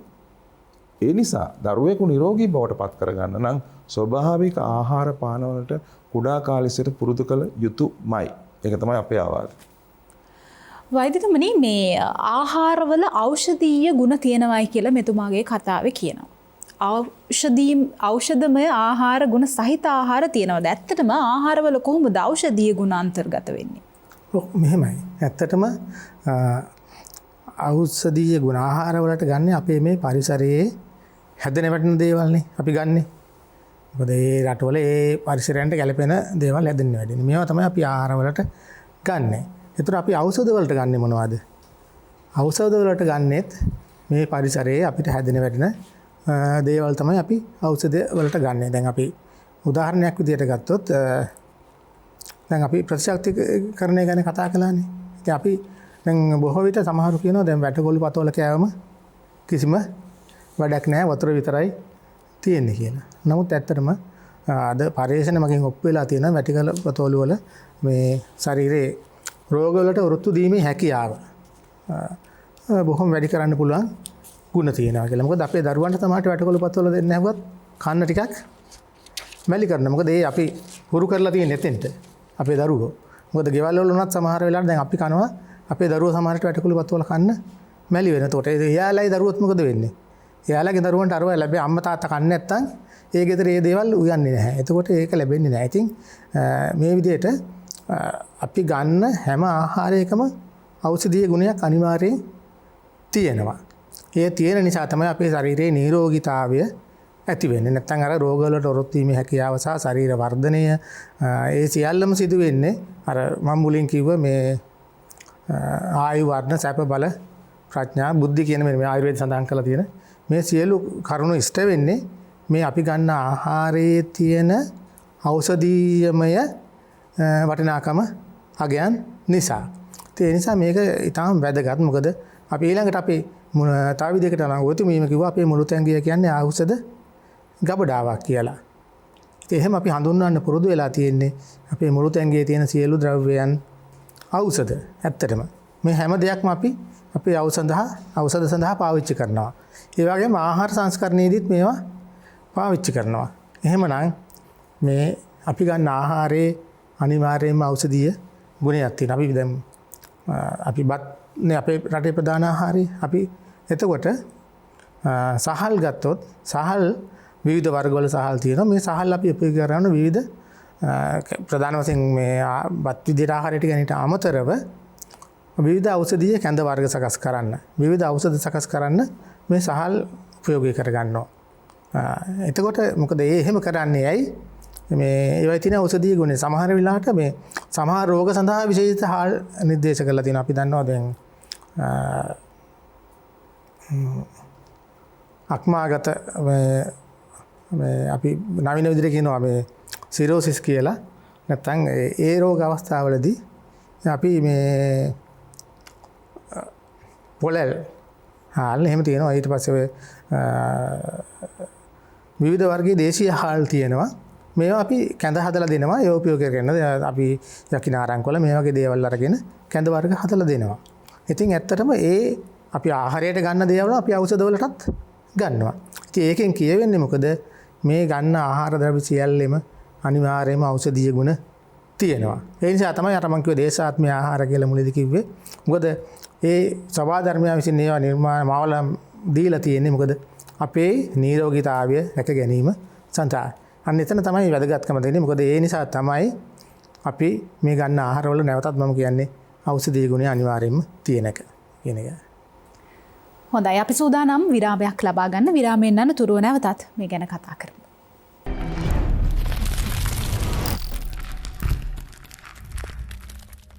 විරාමයෙන් අනතුරුව අපි නැවතත් එකතු වෙනවා කාලාත්‍රේ කතාබහත් එක්ක.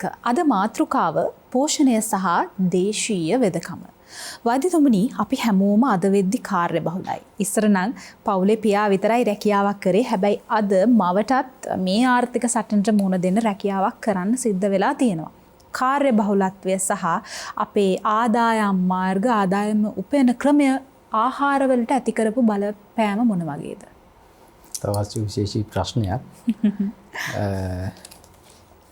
මේ ජීවන රටාව මේ කාර්ය බහුලත්වය තුළ කාන්තාව අද සුවිශේෂී කාර්යභාරයක් ඉෂ්ට කරන සමාජයක් අපිට අද දකින්න ලැබෙන්නේ. විශේෂයෙන්ම මාතෘමූලික ආර්ථික ක්‍රමවේදයකට ගියාදෝ කියලත් අපිට සැකයක් ඇති වෙනවා. මොකද පියා රැකියාවක් කරන තැන්වලත් මවත් රැකියාවක් කරන සමාජයක් තියෙන්නේ.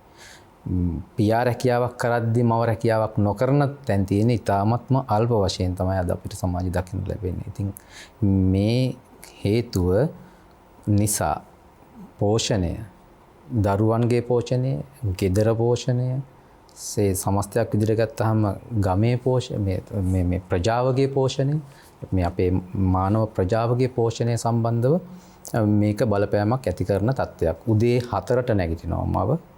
නැගිටලා 6 වෙනකොට කෑම වට්ටෝරුව පිළියෙල කරනවා. එය උදේටත් දවල්ටත් සමහර විට සන්ධ්‍යා භාගය දක්වාම එය ඒ දවස පුරා මේ කෑම ටික තමයි ගෙදර පරිහරණය කරන්න ලැබෙන්නේ දරුවන්ට. එතකොට නැවත මව ගෙදර ඇවිල්ලා තමයි රාත්‍රී කෑම පිළියෙල කරන්නේ. රාත්‍රී කෑම වේල සුපිරි කෑම වේලක්. උදේට කිසියම් හෝ දෙයක් එක්ක ඉන්දියාප් එක්ක පාන් ඒවත් එක්ක හොදි වර්ගයක් මොනවා හරි පිළියෙල කරලා පොල් සම්බෝල වගේ යමක් එක්ක අනුභව කරලා කඩිමුඩියේ දරුවෝ ඉස්කෝලේ පාසල් යනවා, මව පියා රැකියාවලට යනවා. එතකොට රාත්‍රී කෑම වේල ඊටාම සුඛෝභෝගී විදියට කාලා බඩ පිරෙනකම්ම මේ ආහාර ටික භුක්ති විඳලා යන්නේ කොහෙටද? ඇඳට. දැන් අර ශක්තිය ජනනය වෙන ශක්තිය කොහෙටද බැහැර කරන්නේ? තෙල් අධිකව ආහාර ලබා ගත්තොත් එය මෙටබොලිසම් එක. එහෙම නැත්නම් ආහාර මේ දිරවීම හරහා නැවත කොහෙටද අවශෝෂණය කරගන්නේ? මෙතුමා කිව්වා වගේ අක්මාව ආහාරේ පෝෂණ කොටස් తాවකාලිකව ගබඩා කරන ගබඩා මධ්‍යස්ථානයක්. මෙතනින් තමයි බෙදා හැරීම සිදු කරන්නේ. මෙන්න මෙතෙන්ට දරා ගන්න බැරි තරම් මේ තෙල් සංචිත එන්න පුළුවන්. ඊළඟට කාබෝහයිඩ්‍රේට් හෝ ප්‍රෝටීන් අධික ආහාර ලබා ගැනීම තුලින් ඒවත් සංචිත විදියට ඇවිල්ලා තැම්පත් වෙන්න පුළුවන්. එතකොට රුධිරය හරහා ගලාගෙන යන තැන් පද්ධතීන් වල අතිරික්තයන් උදෑසන වෙනකොට අපිට දකින්න ලැබෙනවා. එතකොට සීනි අධික වෙන්න පුළුවන්. කාබෝහයිඩ්‍රේට් අධික ආහාර ගැනීම නිසා තෙල් සංචිත වැඩි වීම නිසා කොලෙස්ටරෝල් අධික වෙන්න පුළුවන්. මෙන්න මේ ආහාර රටාව රාත්‍රී භෝජනය උපරිම කිරීමේ උපරිම ආකාරයෙන් සකස් කර ගැනීම නිසා ඇතිවන සංකූලතා අද අපේ සමාජයේ දක්නට ලැබෙනවා. ඒක නිසා තමයි පෙර සමාජයේ තිබුණේ උදේට රජෙක් වගේ නැවතත් මතක් කරොත් දවල්ට සිටුවරයෙක් වගේ රැට හිඟන්නෙක් වගේ ආහාර අරගෙන උදෑසන වෙන්න.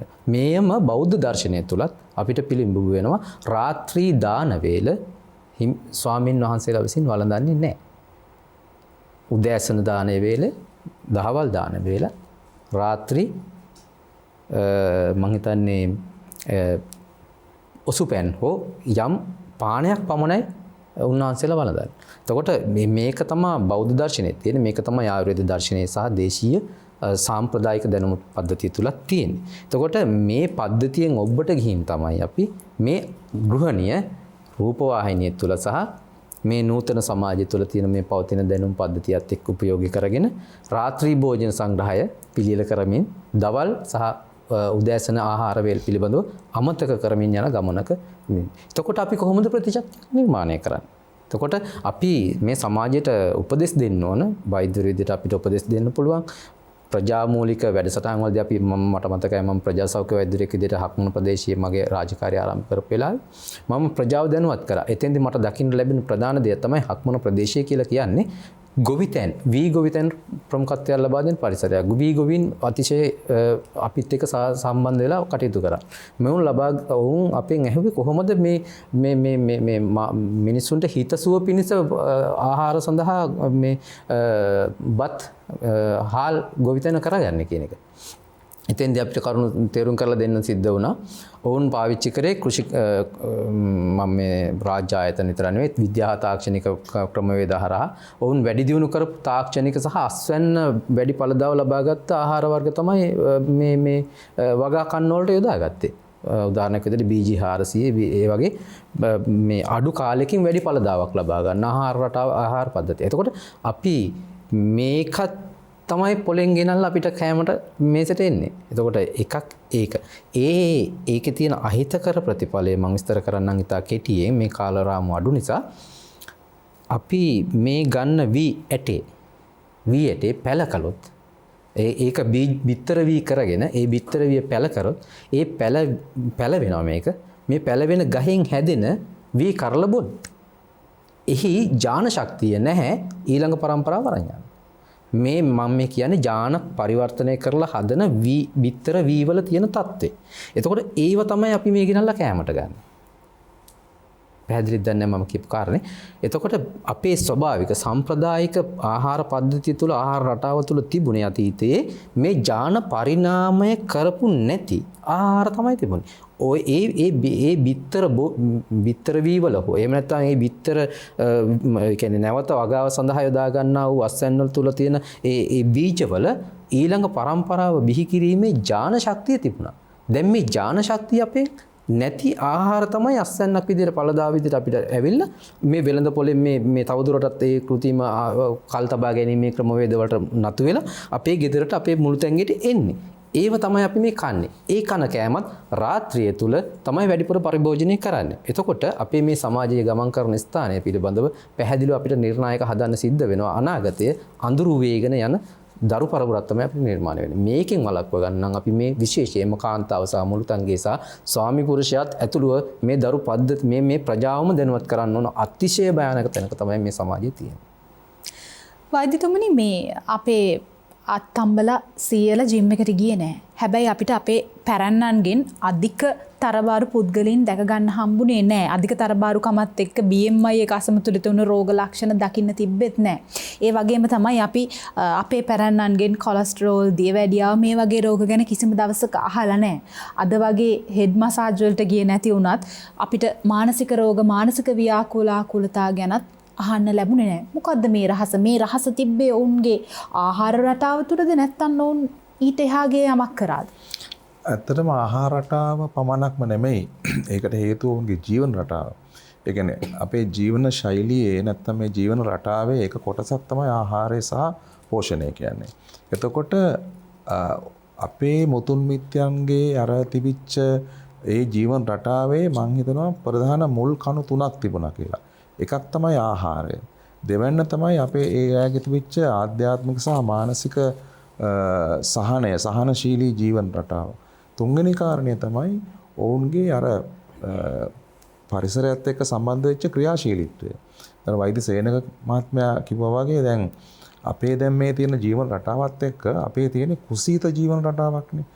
අපි සාමාන්‍යයෙන් මේකට කියන්නේ sedentary lifestyle කියලා කියන්නේ. කුසීතයි, උදාසීනයි.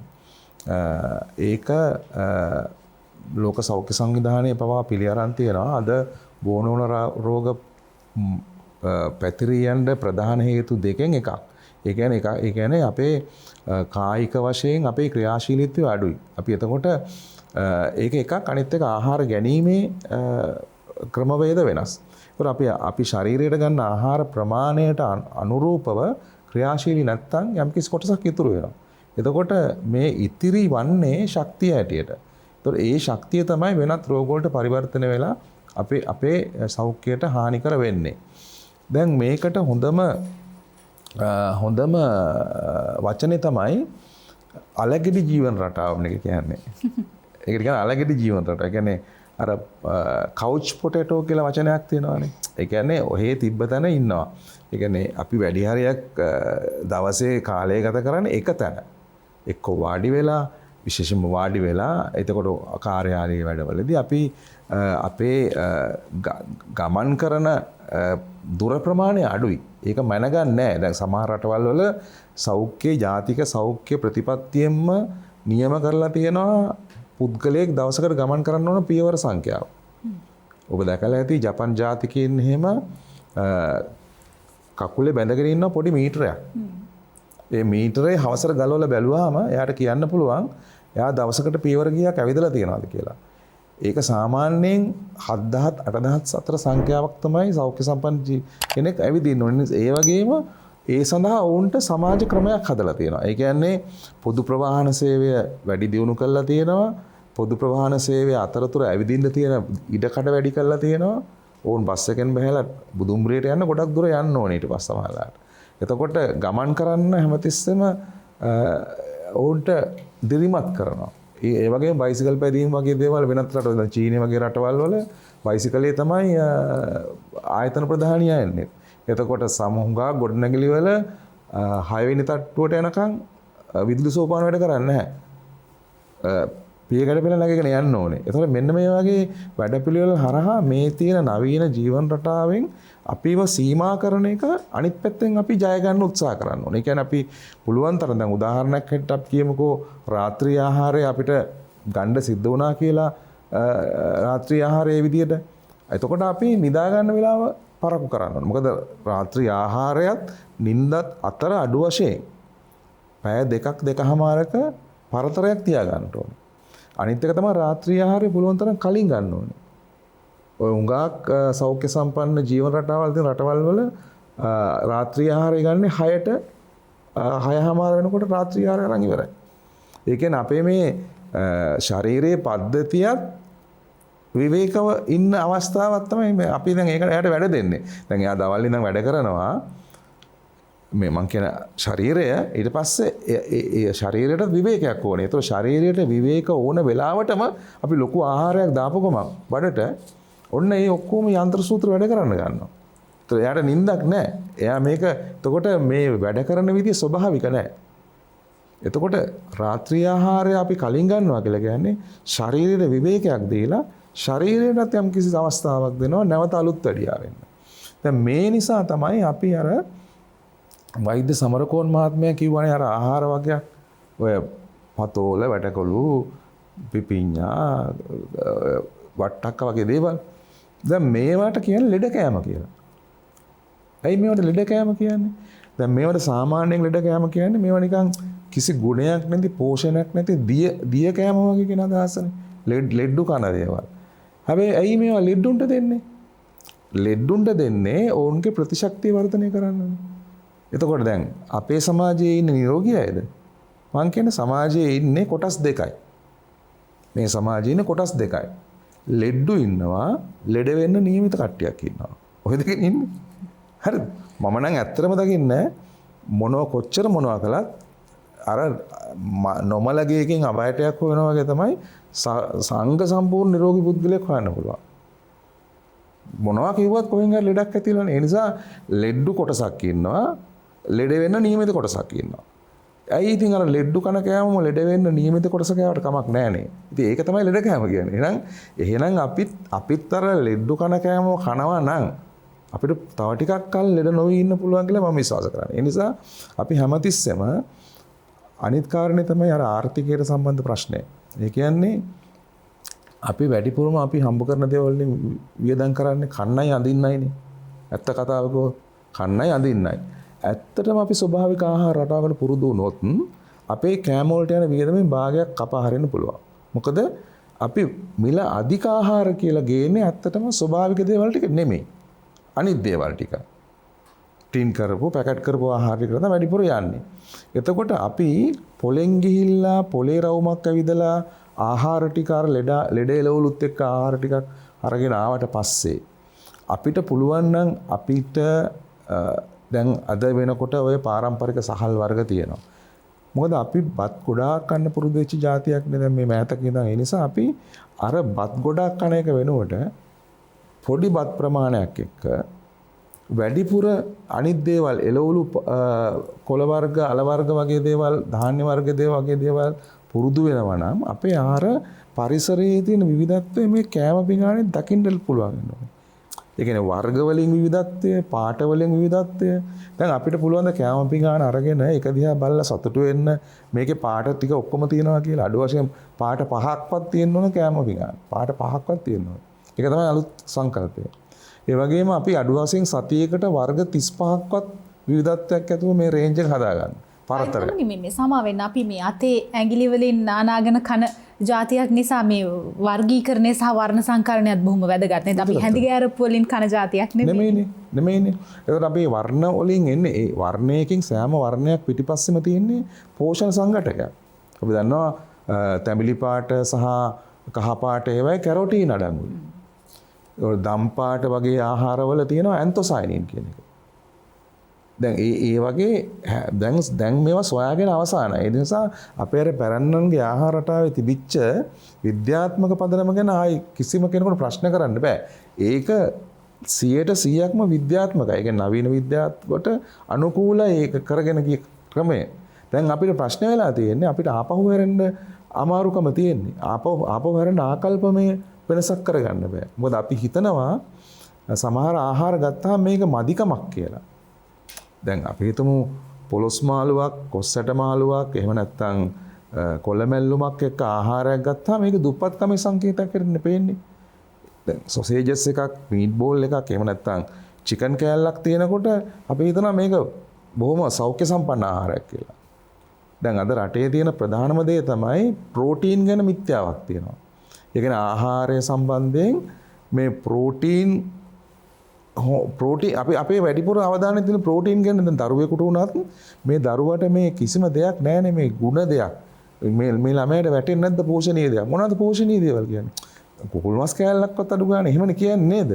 දැන් එතකොට අපේ තියෙන මේ ප්‍රෝටීන් ගැන ලොකු මිත්‍යාවක් තියෙනවා. ඇත්තම කතාව කියනවා නම් ආහාරයක තියෙන වැදගත්ම කොටස ප්‍රෝටීන් නෙමෙයි. ආහාරයක තියෙන වැදගත්ම කොටස කාබෝහයිඩ්‍රේට් නෙමෙයි. ආහාරයක තියෙන වැදගත්ම කොටස ලිපිඩ නෙවෙයි. මම මේ කියන්නේ ඒවා නොවැදගත් කියලා නෙමෙයි. ඒවට අනවශ්‍ය විදිහේ වැදගත්කමක් දෙනවා වගේම අර වැදගත්ම සමහර දේවල් වලට අපි ඒවා නොසලකා හැරලා තියෙනවා. ඊටාම අපි කියන ට්‍රේස් එලිමන්ට්ස් සමහර ඒවා තියෙනවා. විටමින තියෙනවා, khනිජ ලවණ තියෙනවා. ඒවා සමහර ඒවා අපි අහලත් නැහැ. අපිට මේවා ලැබෙන්නේ කොළ වර්ග වලින් සමහරලාට. ඊළඟට තන්තු මේ ආහාර තන්තු තියෙන දැන් ඉස්සර ආහාරයක ඔය කියන ප්‍රධාන පෝෂණ සංඝටක තිබුණාම ඒගොල්ලෝ හිතුවා මේක සමබර ආහාරයක් කියලා. ඒ කියන්නේ ප්‍රෝටීන්, කාබෝහයිඩ්‍රේට්, මේද, විටමින්, khනිජ ලවණ, ජලය කියලා අපිට ඉගෙනුනේ. සමබර ආහාරයක් කියලා. පස්සේ මේගොල්ලෝ හොයාගත්තා මේ සමබර ආහාරයක් කනකොටත් මිනිසුන් ලෙඩ වෙනවා. එතකොට මොකක්ද මෙතන ප්‍රශ්නේ? සමබර ආහාරයක් කනකොට ලෙඩ වෙනවනේ. මොකද ඒක සමබර ආහාරය හදන්න පුළුවන් නේ.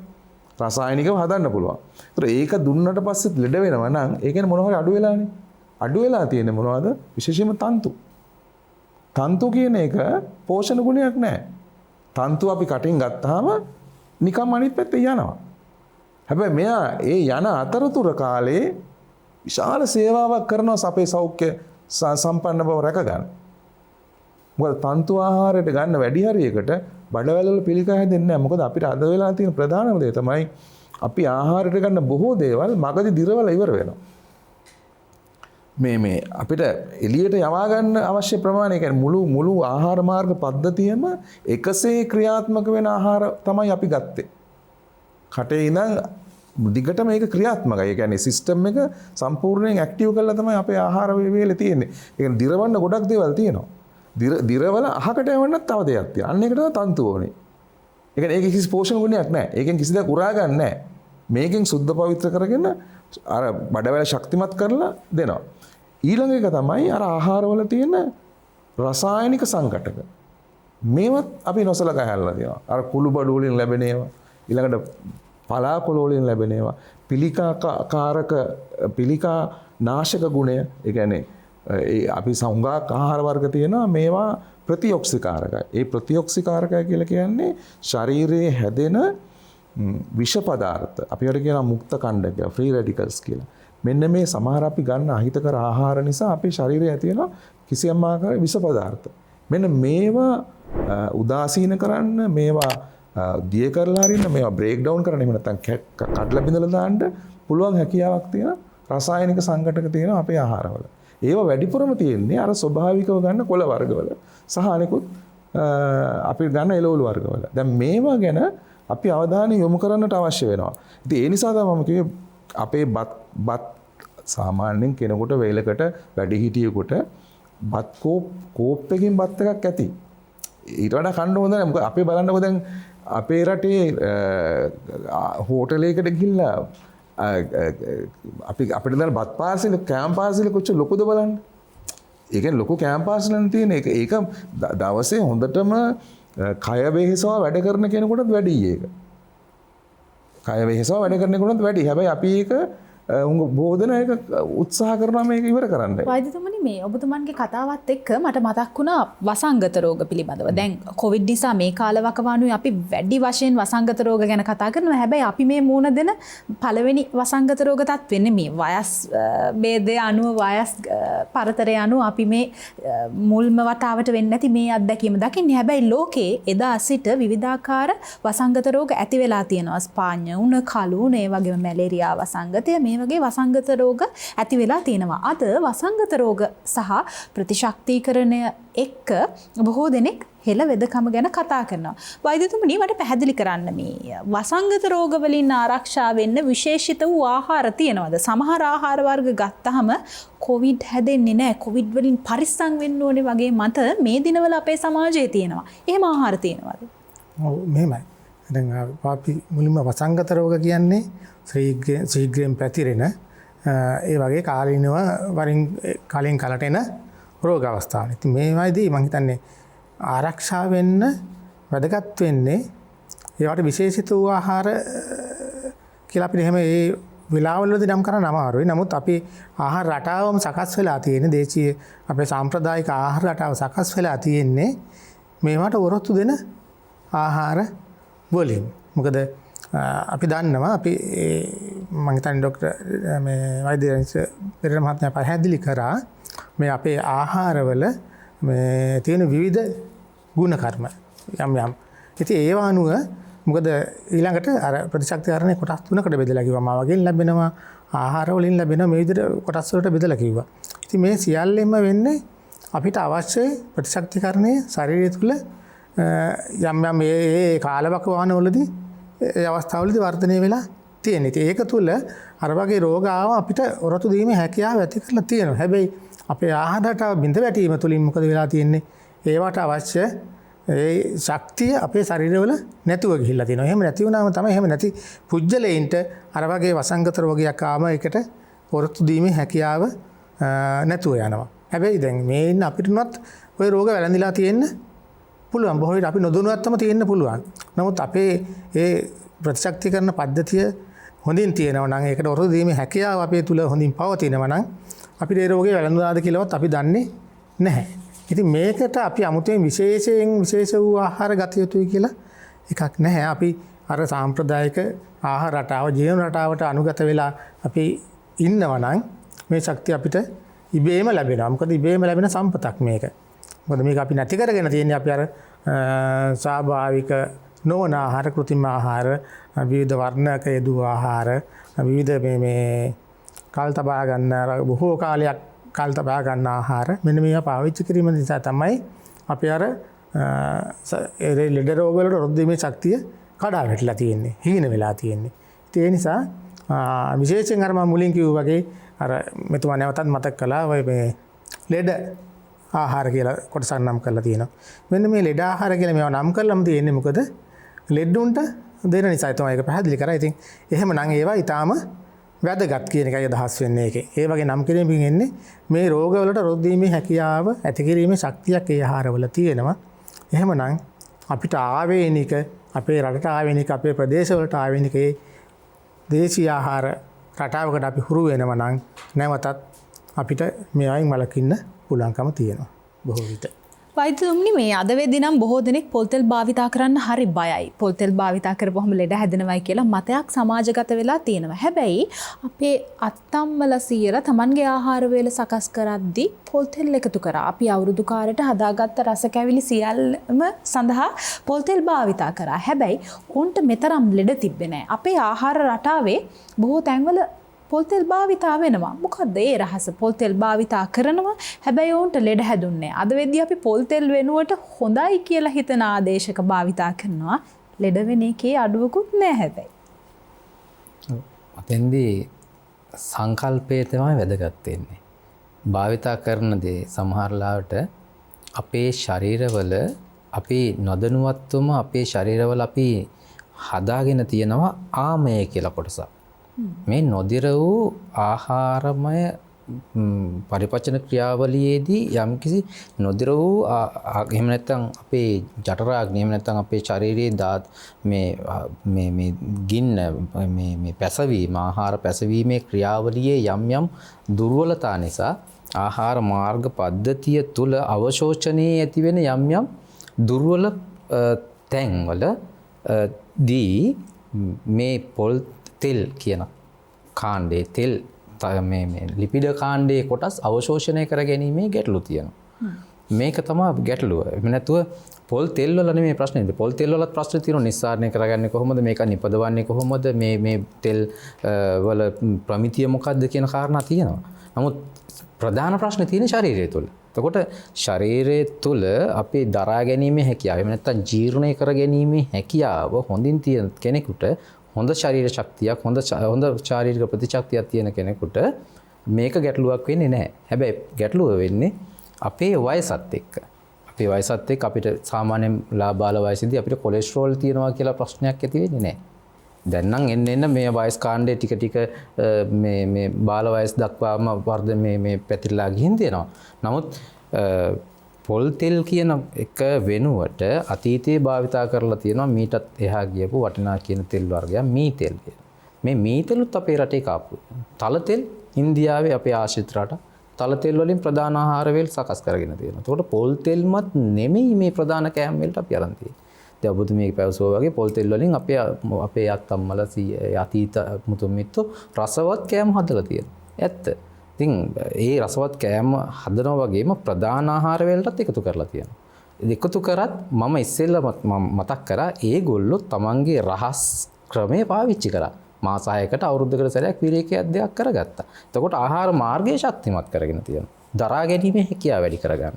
ශරීරය තුළ ප්‍රතිශක්තිය රඳවගෙන තියෙනවා. එතකොට මේ වගේ කෙනෙකුට මොනවා කෑවත් අර ශරීරය තුළ ක්‍රියාත්මක වෙන යාන්ත්‍රණය නිසි පරිදි ක්‍රියාත්මක වෙනවා. මේක තමයි අපේ වෛද්‍ය දැනිස්ට මැතිතුමත් දැන් ප්‍රකාශ කරේ ශරීරයේ තුල අභ්‍යන්තරය ආරක්ෂා කරගන්න ඕනේ. ඒක තමයි තන්තු සහිත ආහාර භාවිතා කරන්න ඕනේ. එතකොට එවැනි කෙනෙක්ට විටින් විට මෙවැනි ආහාර. නමුත් මේ වර්තමානයේ තරම් විස සහිත දෙයක් ගැන නෙමෙයි මේ කතා කරන්නේ. මේ පොල් තෙල් ගැන කතා කරන්නේ. හැමෝම පාවිච්චි කරන හැමෝම භාවිතා කරන දෙයක් ගැන කතා කරන්නේ. ඉතින් එවැනි දෙයක් ජීර්ණය කරගන්න පහසු මට්ටමට ශරීරයේ යාන්ත්‍රණය ක්‍රියාත්මක කර ගැනීම තමයි කළ යුත්තේ.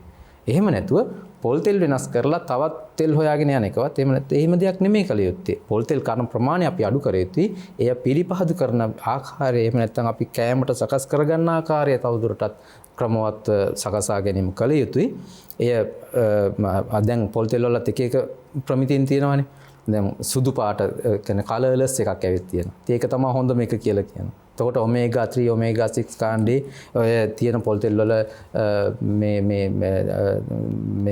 මේ දම්ල වල කාණ්ඩ තියෙනවා. එතකොට ඒවයි ප්‍රමාණයන් තියෙනවා කොච්චර මේ තෙල් සංස්කරණයේදී ඇතිවෙන ප්‍රමාණාත්මක සහ ක්‍රමවේදයන්ගේ අඩුපාඩුකම් එක්ක මේවයි මේ තියෙන අගුණ කොටස් නැත්නම් ශරීරයට දරාගත නොහැකි කාණ්ඩයේ කොටස් වැඩිපුර රැඳිලා තියෙන්න පුළුවන්. නමුත් ප්‍රධාන ප්‍රශ්නේ තියෙන්නේ ඒක සකස් කරගත යුතුයි නිසි ක්‍රමවේදයකට. හැබැයි ශරීරයට අභ්‍යන්තරයට ලබා ගන්න එක අපි නතර කරලා නැහැ. මොනවා හෝ අපි තෙල් වර්ග දෙදා ගන්න. ශරීරය සකස් කරගත යුතුයි දරා ගන්න. අපිට මුත්‍ර පද්ධතිය ඒ වගේම ආහාර මාර්ග පද්ධතිය එතකොට ස්වේද මුත්‍ර පුරුෂ කියන කොටස් තුන අපි මල කොටස් විදිහට අපි සලකනවා ශරීරයෙන් බැහැර කරන කොටස්. මෙන්න මේ තුන ප්‍රමිතියකින් යුක්ත හොඳ නිසි ආකාරයෙන් නිරෝගී කෙනෙක්ගේ ආකාරයෙන් බැහැර කිරීම හරියට සකස් කරගන්නවා නම් අපේ ඉන්ටේක් එක ප්‍රශ්නයක් නැහැ, අවුට්පුට් එක ඕකේ. හොඳයි, අපි සූදානම් වෙනවා කාලාත්‍රේ කතා බහ තුලින් විරාමයක් ලබා ගන්න. විරාමයෙන් අනතුරුව අපි නැවතත් මේ ගැන කතා කරමු.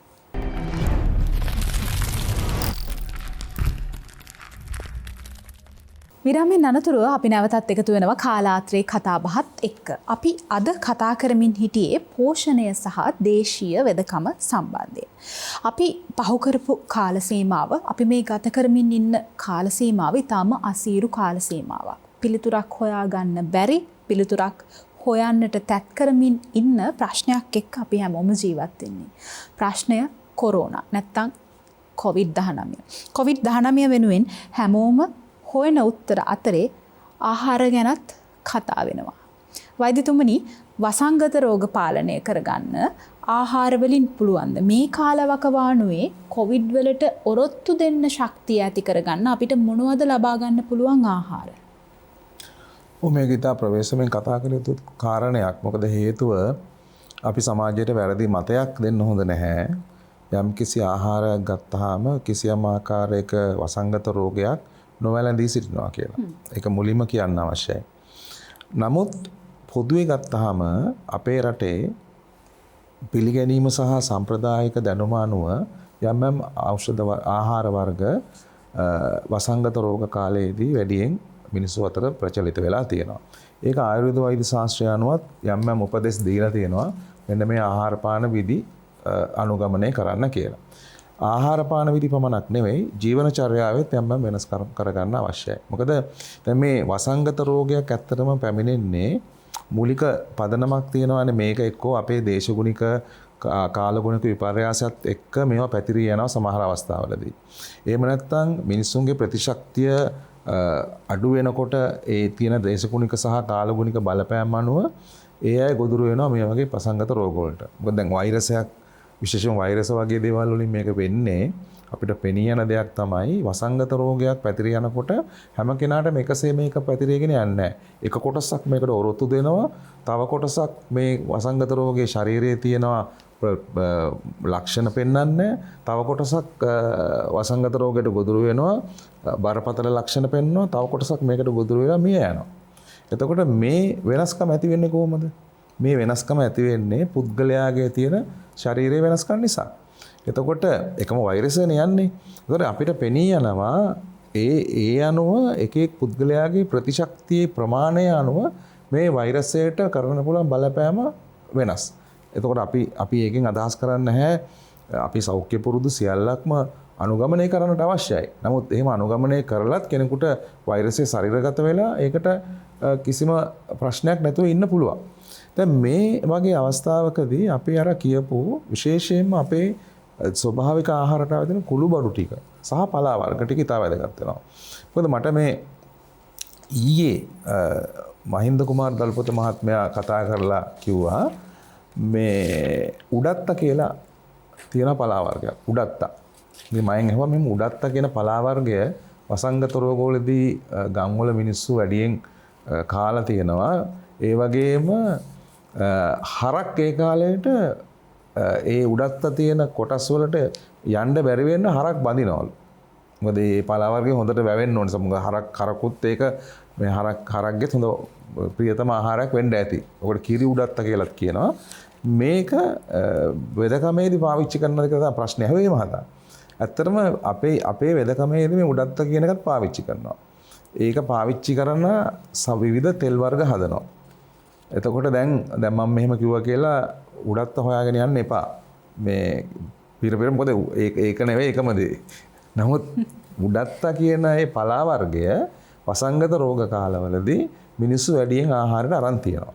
ඒතර ඒ වගේ අර විවිධ පලා වර්ග ලංකාවේ ආහාරයට ගන්න පුළුවන් පලා වර්ග තියෙනවා. සාමාන්‍ය කෙනෙක් විශ්වාස නොකරන්න පුළුවන් 220කට වඩා ආහාරයට ගන්න පුළුවන් පලා වර්ග. නමුත් අපි ආහාරයට ගන්න මේකෙන් 10 12ක් විතරයි. එතකොට මේ බොහෝ පලා වර්ගවල තියෙනවා අර කියන ආකාරයේ ශරීරයේ තියෙන ප්‍රතිශක්තිය වැඩි කිරීමේ හැකියාව ඇති සංඝටක. මොකද මේ පලා වර්ග වැඩි හරියක් අපේ බෙහෙත් වලට ගන්නවා. ඒ පලා වර්ග තමයි බෙහෙත් වලට ගන්න. ඒ වගේ එක්කෝ ඉස්ම, එහෙම නැත්නම් ඒවා තම්බල, එක්කෝ වියලලා මේවා අපි ගන්නවා. මේ පලා වර්ග කියන්නේ සාමාන්‍යයෙන් අමුයෙන් තියෙන කොටනේ. මේක වියලලා ගන්නකොට දැන් උදාහරණයකට ගත්තොත් ගොටු කළ අපි සම්බෝලේ හදලා කනවා. සමහරවිට ඒක ටෙම්පරාදු කරලා කන්න පුළුවන්. ඒක ගොටු කළ ඉස්ම වොන්න පුළුවන්. ඒ වගේම ගොටු කළ වියලලා කසායටත් දානවා. ඒ වගේම මුගුණ වෙන්නත් එහෙමයි. සාරණත් එහෙමයි. ඉතින් මේ හැම එකක්ම අර අපේ කසාය වට්ටෝරුවේ තියෙනවා. ඉතින් ඒ නිසා අපේ අර ශරීරයේ තියෙන සෑම ඉන්ද්‍රිය පද්ධතියකටම බලපාන ආකාරයේ හොඳ ඒවා සක්‍රිය කරන්න පුළුවන් ආකාරයේ රසායනික සංඝටක තියෙනවා මේ වගේ. ඒ වගේම කුළුබඩු ටික ගත්තාම අපි ගත්තාම සුදු ලුණු ටික, රතු ලුණු ටික, එහෙම නැත්නම් ඉඟුරු ගම්මිරිස් ටික, උළුහාල්, රම්පේ කරපිංචා, සේර මේ සියල්ලකම තියෙන ඊටාම වැදගත් ගුණය තමයි ප්‍රතිවෛරස ක්‍රියාකාරීත්වය. මේවා ශුද්‍රජීවි නාශකයි. මේවා වැඩි හරියක් වෛරස් වලට එරෙහිව ක්‍රියාත්මක වෙනවා. දැන් අපි COVID-19 හදන SARS-CoV-2 කියන වෛරස් එක ගත්තොත් මේකට පරීක්ෂණ කරලා තියෙනවා අපි මේ ආහාරයට ගන්න යම් කුළුබඩු ගැන. දැන් අපි ගත්තොත් එහෙම ඉඟුරු වල තියෙනවා ජින්ජරෝන් කියලා මේ රසායනික. ඒක මේ වෛරස් එරෙහිව ක්‍රියාත්මක වෙනවා. ඊළඟට කහවල තියෙන කර්කියුමින් කියන එක වෛරස් එරෙහිව ක්‍රියාත්මක වෙනවා. ඒ වගේම සාදික්කවල තියෙන රසායනිකයක් තියෙනවා වෛරස් එරෙහිව ක්‍රියාත්මක වෙනවා. ඒ වගේම වසාවාසි, එහෙම නැත්නම් ඔය සේර, කුරුඳු මේ හැම එකකම මේකට විරුද්ධව ක්‍රියාත්මක වෙන ආකාරයේ රසායනික සංඝටක තියෙනවා. ඒ නිසා ඔය කුළුබඩු වලින් මම හිතන්නේ 50%ක්ම වෛරස් වලට එරෙහිව ක්‍රියාත්මක වෙන්න පුළුවන්. හැබැයි ඒකෙන් අදහස් වෙන්නේ නැහැ ඒවා දාලා කෑම කෑවා කියලා අපිට මේක සම්පූර්ණයෙන් නොහැදී හිටිනවා එහෙම කියලා දෙයක් නෙවෙයි මම මේ කියන්නේ. යම් ආකාරයකට ශරීරයට ඔරොත්තු දීමේ හැකියාවක් දෙන්න පුළුවන් ආකාරයේ ආහාර පද්ධතියක් අපිට මේ කුළුබඩු හරහා සහ විශේෂයෙන් පලා වර්ග වලින් ලබා ගන්නට පුළුවන්. වෛද්‍යතුමනි, අපි මතක් කරමු මේ කාලවකවානුව තුළ අපිට කොවිඩ් වලට මුහුණ දෙන්න අවශ්‍ය ශක්තිය ලබා ගන්න, ඔරොත්තු දීමේ හැකියාව වර්ධනය කරගන්න මොනවද අපේ ආහාර වේරට එකතු කරගන්න පුළුවන්? ඔතෙන්දි කාණ්ඩ දෙකක් තියෙනවානේ. එකක් අපි ප්‍රිවෙන්ෂන් එක අපි වළක්වා ගන්නේ කණ්ඩායම, අනිත් කණ්ඩායම දැන් මේ ගොදුරු වෙලා ඉන්න කණ්ඩායම. දැන් ගොදුරු වෙලා ඉන්න රෝගී තත්ත්වයට ගොදුරු වෙලා ඉන්න කණ්ඩායමක් දැන් වර්තමානයේ ලංකාව තුලත් අපේ රටේත් අපිට මුහුණ දෙන්න සිද්ධ වෙලා තියෙනවා. මේ ආශ්‍රිතයෙන් දැන් අපි යවට බොහෝ විට ගැවසෙනවා. අනිත් කණ්ඩායම තමයි ඒකෙන් තවම වැළඳිලා නැහැ රෝගේ. සමහරට වැළඳිලා සුවපත් වෙලාද දන්නෙත් නැහැ. සමාජයේ ඉන්නවා. එතකොට මෙතෙන්දී අපි රෝගය වැළඳිච්ච අයට ආයුර්වේද විද්‍යාවේ අපි මේ වෛරස හෝ කිසියම් තත්ත්වයකින් මේක ඇති වෙලා එනවා නම් මූලිකවම ලක්ෂණයක් විදිහට එනවා උණ පෙනෙන්නත් පුළුවන් නොපෙනෙන්නත් පුළුවන්. නමුත් අපි ඒකට ආයුර්වේද කියනවා ජොරය කියලා. එතකොට මේ ජොර කියන තත්ත්වයට එහෙම නැත්නම් මේ උණ තත්ත්වයකදී මූලික සිද්ධාන්තමය සංකල්පයක් තියෙනවා ආයුර්වේද දේශීය වෛද්‍ය ක්‍රම, දේශීය විද්‍යාව සහ ආයුර්වේද විද්‍යාව මේ දෙකේදීම අපි මේක පාවිච්චි කරනවා. ज्वरदव लंघनम पत्यं ज्वर मध्य यवागुकम ज्वरांते बेसिजම් පත්‍යං ज्वर मुक्ति विरेचන. මේක තමයි අපිට චිකිත්සා සූත්‍රයක් විදිහට අපිට ෆෝමියුලා එකක් දීලා තියෙනවා. මේකෙදි මෙන්න මේ විදිහට තමයි අපි ආරක්ෂා විය යුත්තේ කියලා. ज्वरदव लंघनम पत्यं උණ හැදිච්ච කෙනෙක් නම් වහාම බර ආහාර ගැනීමෙන් වළකින්න. ලංඝනය කිරීම තමයි පත්‍ය. එතකොට අපි මේ උණ හැදිච්ච කෙනෙකුට අල බතල මේ බත් ගොඩක් කන්න දීලා මෙහෙම අපි කෑම වේලා සම්බන්ධව අපි අතිශය සැලකිලිමත් වෙලා අපි ඒව දෙන්නේ නැහැ. සැහැල්ලු ආහාර, ලඝු ආහාර, කැඳ වර්ග දෙන්න. ජොර මධ්‍යයේ යවාගුක. උණ හැදිච්ච වෙලාවට කෑම දෙන්නේ නැතුව බඩගින්නෙම තියෙනවා. ටිකක් උණ හැදලා පැය 12ක් පැය 14ක් විතර ගත වුණාට පස්සේ යවාගු වලින් හදන ඒ වගේ කැඳ සැහැල්ලු ධාන්‍ය වර්ග වලින් හදන කැඳ වර්ග බොන්න දෙනවා. ජොරාන්තයේ බේෂ්ද අන්න උන ටික බහැලා ගියාට පස්සේ ඖෂධ ප්‍රයෝග කරන්න පටන් ගන්නවා. යාට සෙකන්ඩරි ඉෆෙක්ට් මේ එෆෙක්ටඩ් මොන හරි තියෙනවා නම් ක්ලිනිකල් සයන්ස් තියෙනවා නම් බැක්ටීරියා ආසාදනයක් වෙලා කැස්ස සෙම පිරලා ඒ වගේ තත්වයකට එනවනම් අන්න අපි එතෙන්දි බේත් වලින් ඖෂධීය ප්‍රතිකාර කරන්න පටන් ගන්නවා. ජොර මුක්ති විරේචනාවන් අපි මේ සම්පූර්ණ මේ ටික ඉවර වෙලා මේක සාමාන්‍ය තත්ත්වයට පත් වෙච්ච ගමන් අර කලින් කිව්වා වගේ ආහාර මාර්ගය පිරිසිදු කරලා සාමාන්‍ය යථා තත්ත්වයට පත් කරනවා කෙනා. එතකොට මේක චිකිත්සා සූත්‍රයක්. මේක විෂය බද්ධානුකූලව දර්ශනයකින් හදිච්ච මේ ක්‍රමවේදයකට ප්‍රතිකාර කළ යුතු කොටසක්. එතකොට මේකට අදාළව විවිධාකාර ఔෂධ තියෙනවා. විවිධාකාර කැඳ වර්ග තියෙනවා. විවිධාකාර ලංඝන ක්‍රම වර්ග පාවිච්චි කරනවා. එතකොට මේක අතීතයේ ඉඳලා මේ දක්වා මේ ප්‍රවීණ මේ චිකිත්සාවේ ප්‍රවීණයන් විසින් අපිට විවිධාකාර ග්‍රන්ථ වලින් අපිට මේ ජොර නිදාන සංග්‍රහය වගේ ඖෂධ කොහොමද ප්‍රයෝග කරන්න කියන කාරණේ විස්තර කරලා දෙනවා. ඊට අමතරව තමයි මේ ඔබතුමිය අහුවා වගේ කොහොමද දැන් මේකෙන් වළක්ව ගන්න සාමාන්‍ය පද්ධතියෙන් කොහොමද මේක වළක්ව ගන්න ක්‍රමවේදයක් තියෙනවද මේ වෛරස වැළඳීම කියලා. මේකට මේ මෙතුමාලා දෙන්නම විස්තර කරා වගේ මෙන්න මේ ඖෂධ මේ ආහාර ගත්තාම මේක වෙන්නේ නැහැ මේක වැළඳෙන්නේ නැහැ කියලා අපිට එහෙම ඖෂධයක් නිශ්චිත වශයෙන් අපිට ප්‍රකාශයටපත් කරන්න බෑ. හැබැයි අපි දන්නවා අපි යකඩ රාමුවක් හදාගත්ත වැටක් හදාගත්ත තාප්පයක් හදාගත්ත හොඳ ශක්තිමත් තාප්පයක් හදාගත්ත තැනක ගයක් හදාගත්තොත් අපිට ආරක්ෂා වෙලා ඉන්න පුළුවන්. හැබැයි අපි වීදුරු වලින් හදාගත්ත තාප්පයකම නැත්තම් මේ ශක්තිමත් නැති ආවරණයකින් හදාගත්ත ආවරණයක් මැද අපි වාසය කරනවා නම් අපි දන්නවා අපි ඕනම වෙලාවක අපි පරිසරය එළියට අනතුරකට නිරාවරණය වෙන්න පුළුවන්. ඒක නිසා පාරක් අයිනක ඉන්නවා නම් හොඳ තාප්පයක් ගහ ගන්න ඕන. මොකද වාහන ඕන වෙලාවක ගෙට කඩාගෙන එන්න පුළුවන් නිසා. ඒ වගේ අපි වීදුරු වලින් හදලා වැඩක් නැහැ නේ. එතකොට ඒක යකඩ ගේට්ටු දාලා ගල් තාප්ප දාලා හොඳට හදාගන්න. ඒ වගේ අපි මේ අපේ ශරීරය ඕනම වෙලාවක මේ පරිසරයට නිරාවරණය වෙලා තියෙන. ඒ නිසා අපි ශරීරය හොඳට හදා ගන්න ආවරණය කරලා මොකක් ආවත් කමන්නේ වැදිලා අපසට යන්න. ඉතින් මේක මෙන්න මේ தත්ත්වයට අපේ ශරීරය දෙන්න මේ මොහොතේදී අපි ප්‍රකාශයටපත් කරලා තිබෙච්ච ආහාර වර්ග බොහොම ප්‍රමාණවත්. අමතරව මට කියන්න තියෙනවා තව එක් කාරණයක්. විශේෂයෙන් මේ හෝමෝන වැඩිපුර ඉන්ජෙක්ට් කරලා හදන සත්තු ඉන්නවා. ඌරෝ, කුකුල්ලු ඒ වගේ තව ආශ්‍රිත තව සත්ත්ව කොට්ටාශ අපේ පරිභෝජන සඳහා හදන සත්තු. අපේ කෑම සඳහා හදන සත්තු. මේ සත්තු අපේ පරිභෝජනයට ගන්න එපා. මේක අපිට ප්‍රතිශක්තිය අපේ පද්ධතියම කඩන් වැටෙන එක. දෙවෙනි කාරණේ බීජවල ජාන ශක්තිය වෙනස් කරපු ආහාර වර්ග අපිට පරිභෝජනයට ගන්න එපා. මේක තුල අපේ ස්වභාවිකම අපේ ඉන්ද්‍රිය පද්ධතිය තුළ තියෙන ප්‍රතිශක්තිකරණ පද්ධතියම කඩන් වැටලා ඒක වෙනස් කරනවා. ඒක නිසා ඒක ගන්න එපා. තුන්වෙනි කාරණේ අපේ ශරීරය ක්‍රමානුකූලව ප්‍රතිශක්තිය රඳවා ගන්න නම් මේ අපේ ආහාර දිරවීමේ හැකියාව පිළිබඳ නිරන්තරයෙන් අවබෝධයෙන් ඉඳගෙන සැලකිල්ලෙන් ඉඳගෙන වාර්ෂිකව මේ ඇඟ පිරිසිදු කරගන්න ශරීරය පිරිසිදු කරගන්න ක්‍රියාවලිය සිද්ධ කරගන්න. එතකොට ඔබතුමිය ඔය අහන ප්‍රශ්නෙට නිරන්තරයෙන්ම අපිට පිළිතුරක් ලැබෙනවා. අපි කන්නේ මේ දෙපළම විස්තර කරා වගේ හොඳ පලා වර්ග හොඳ ස්වභාවික පොහොර වර්ග භාවිතා කරපු පලා වර්ග එළවලු වර්ග කොළ වර්ණ වර්ග සහිත සංකලනයෙන් යුක්ත ආහාර වර්ග භාවිතා කරලා හොඳ ආහාර වේලක් නම් ගන්නේ හොඳ දේශීය කුළු බඩු නම් යොදලා අපි ආහාර වේල සංස්කරණය කරගන්නේ. ඒ වගේම හොඳ ජාන ශක්තිය තියෙන බත් හාලකින් සහල් වර්ගයකින් නම් අපි මේ සහල බත නිර්මාණය කරගන්නේ.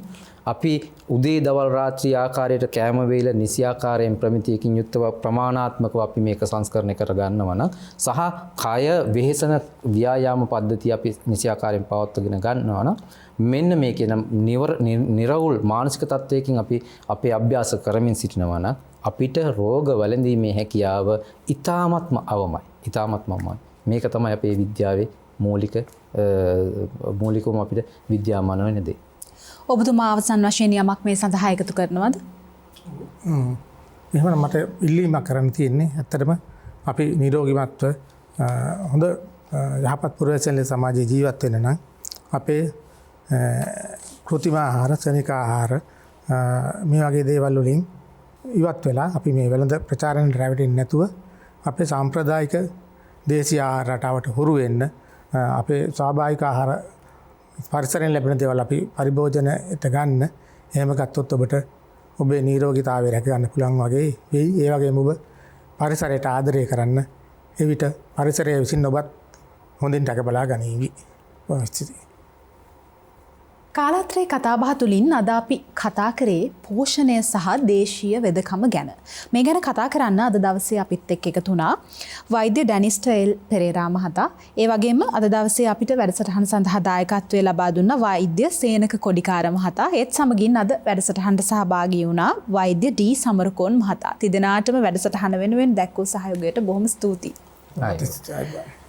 හිතවතුනි අපි සූදානම් වෙන්නේ අද වැඩසටහනින් සමුගෙන යන්න. අද අපි කතා කරේ පෝෂණය සහ දේශීය වෙදකම ගැන. ලෝකයේ හැම රටකටම සුවිශේෂී වූ අනන්‍ය වූ ආවේනික වූ ආහාර රටාවක් තියෙනවා. මේ ආහාර රටාව ගොඩනැගෙන්නේ මේ රටේ දේශගුණික සාධක, භූගෝලීය විෂමතාවයන්, රටේ ඉතිහාසය මේ සියල්ලමත් එක්ක. අපේ රටෙත් එහෙමයි. අපි අපේ ඉතිහාසය ගැන බොහොම ආඩම්බරයෙන් කතා කරනවා. මේ ඉතිහාසයේ එක කොටසක් තමයි අපේ ආහාර. අපේ ආහාර සංස්කෘතිය ගොඩනැගීමේ ඉතිහාසය තුර හරි අපූරු, හරි ලස්සන කතාවක් තියෙනවා. මහා වැව් දාග හදපු අපේ මුතුන් මිත්තන්ට ඒ ශක්තිය, ඒ නිරෝගීකම දුන්නේ අපේ ආහාර රටාව. ඒ නිසා අදින් පස්සේ කෑම සකස් කරද්දී රස විතරක් නෙමේ අද සාකච්ඡාවේ හරය තුල ගැඹුණු රස, ගුණ, පණ ගැන නිරන්තරයෙන් ස්මරණය කරන්න අමතක කරන්න එපා. ඒ ඉල්ලීමත් එක්ක අද දවසේ කාලාත්‍රේ කතාබහ වැඩසටහනින් සමුගෙන යනවා. ප්‍රාර්ථනා කරන්නේ ඔබට සුවදායි දවසක්. ආයුබෝවන්.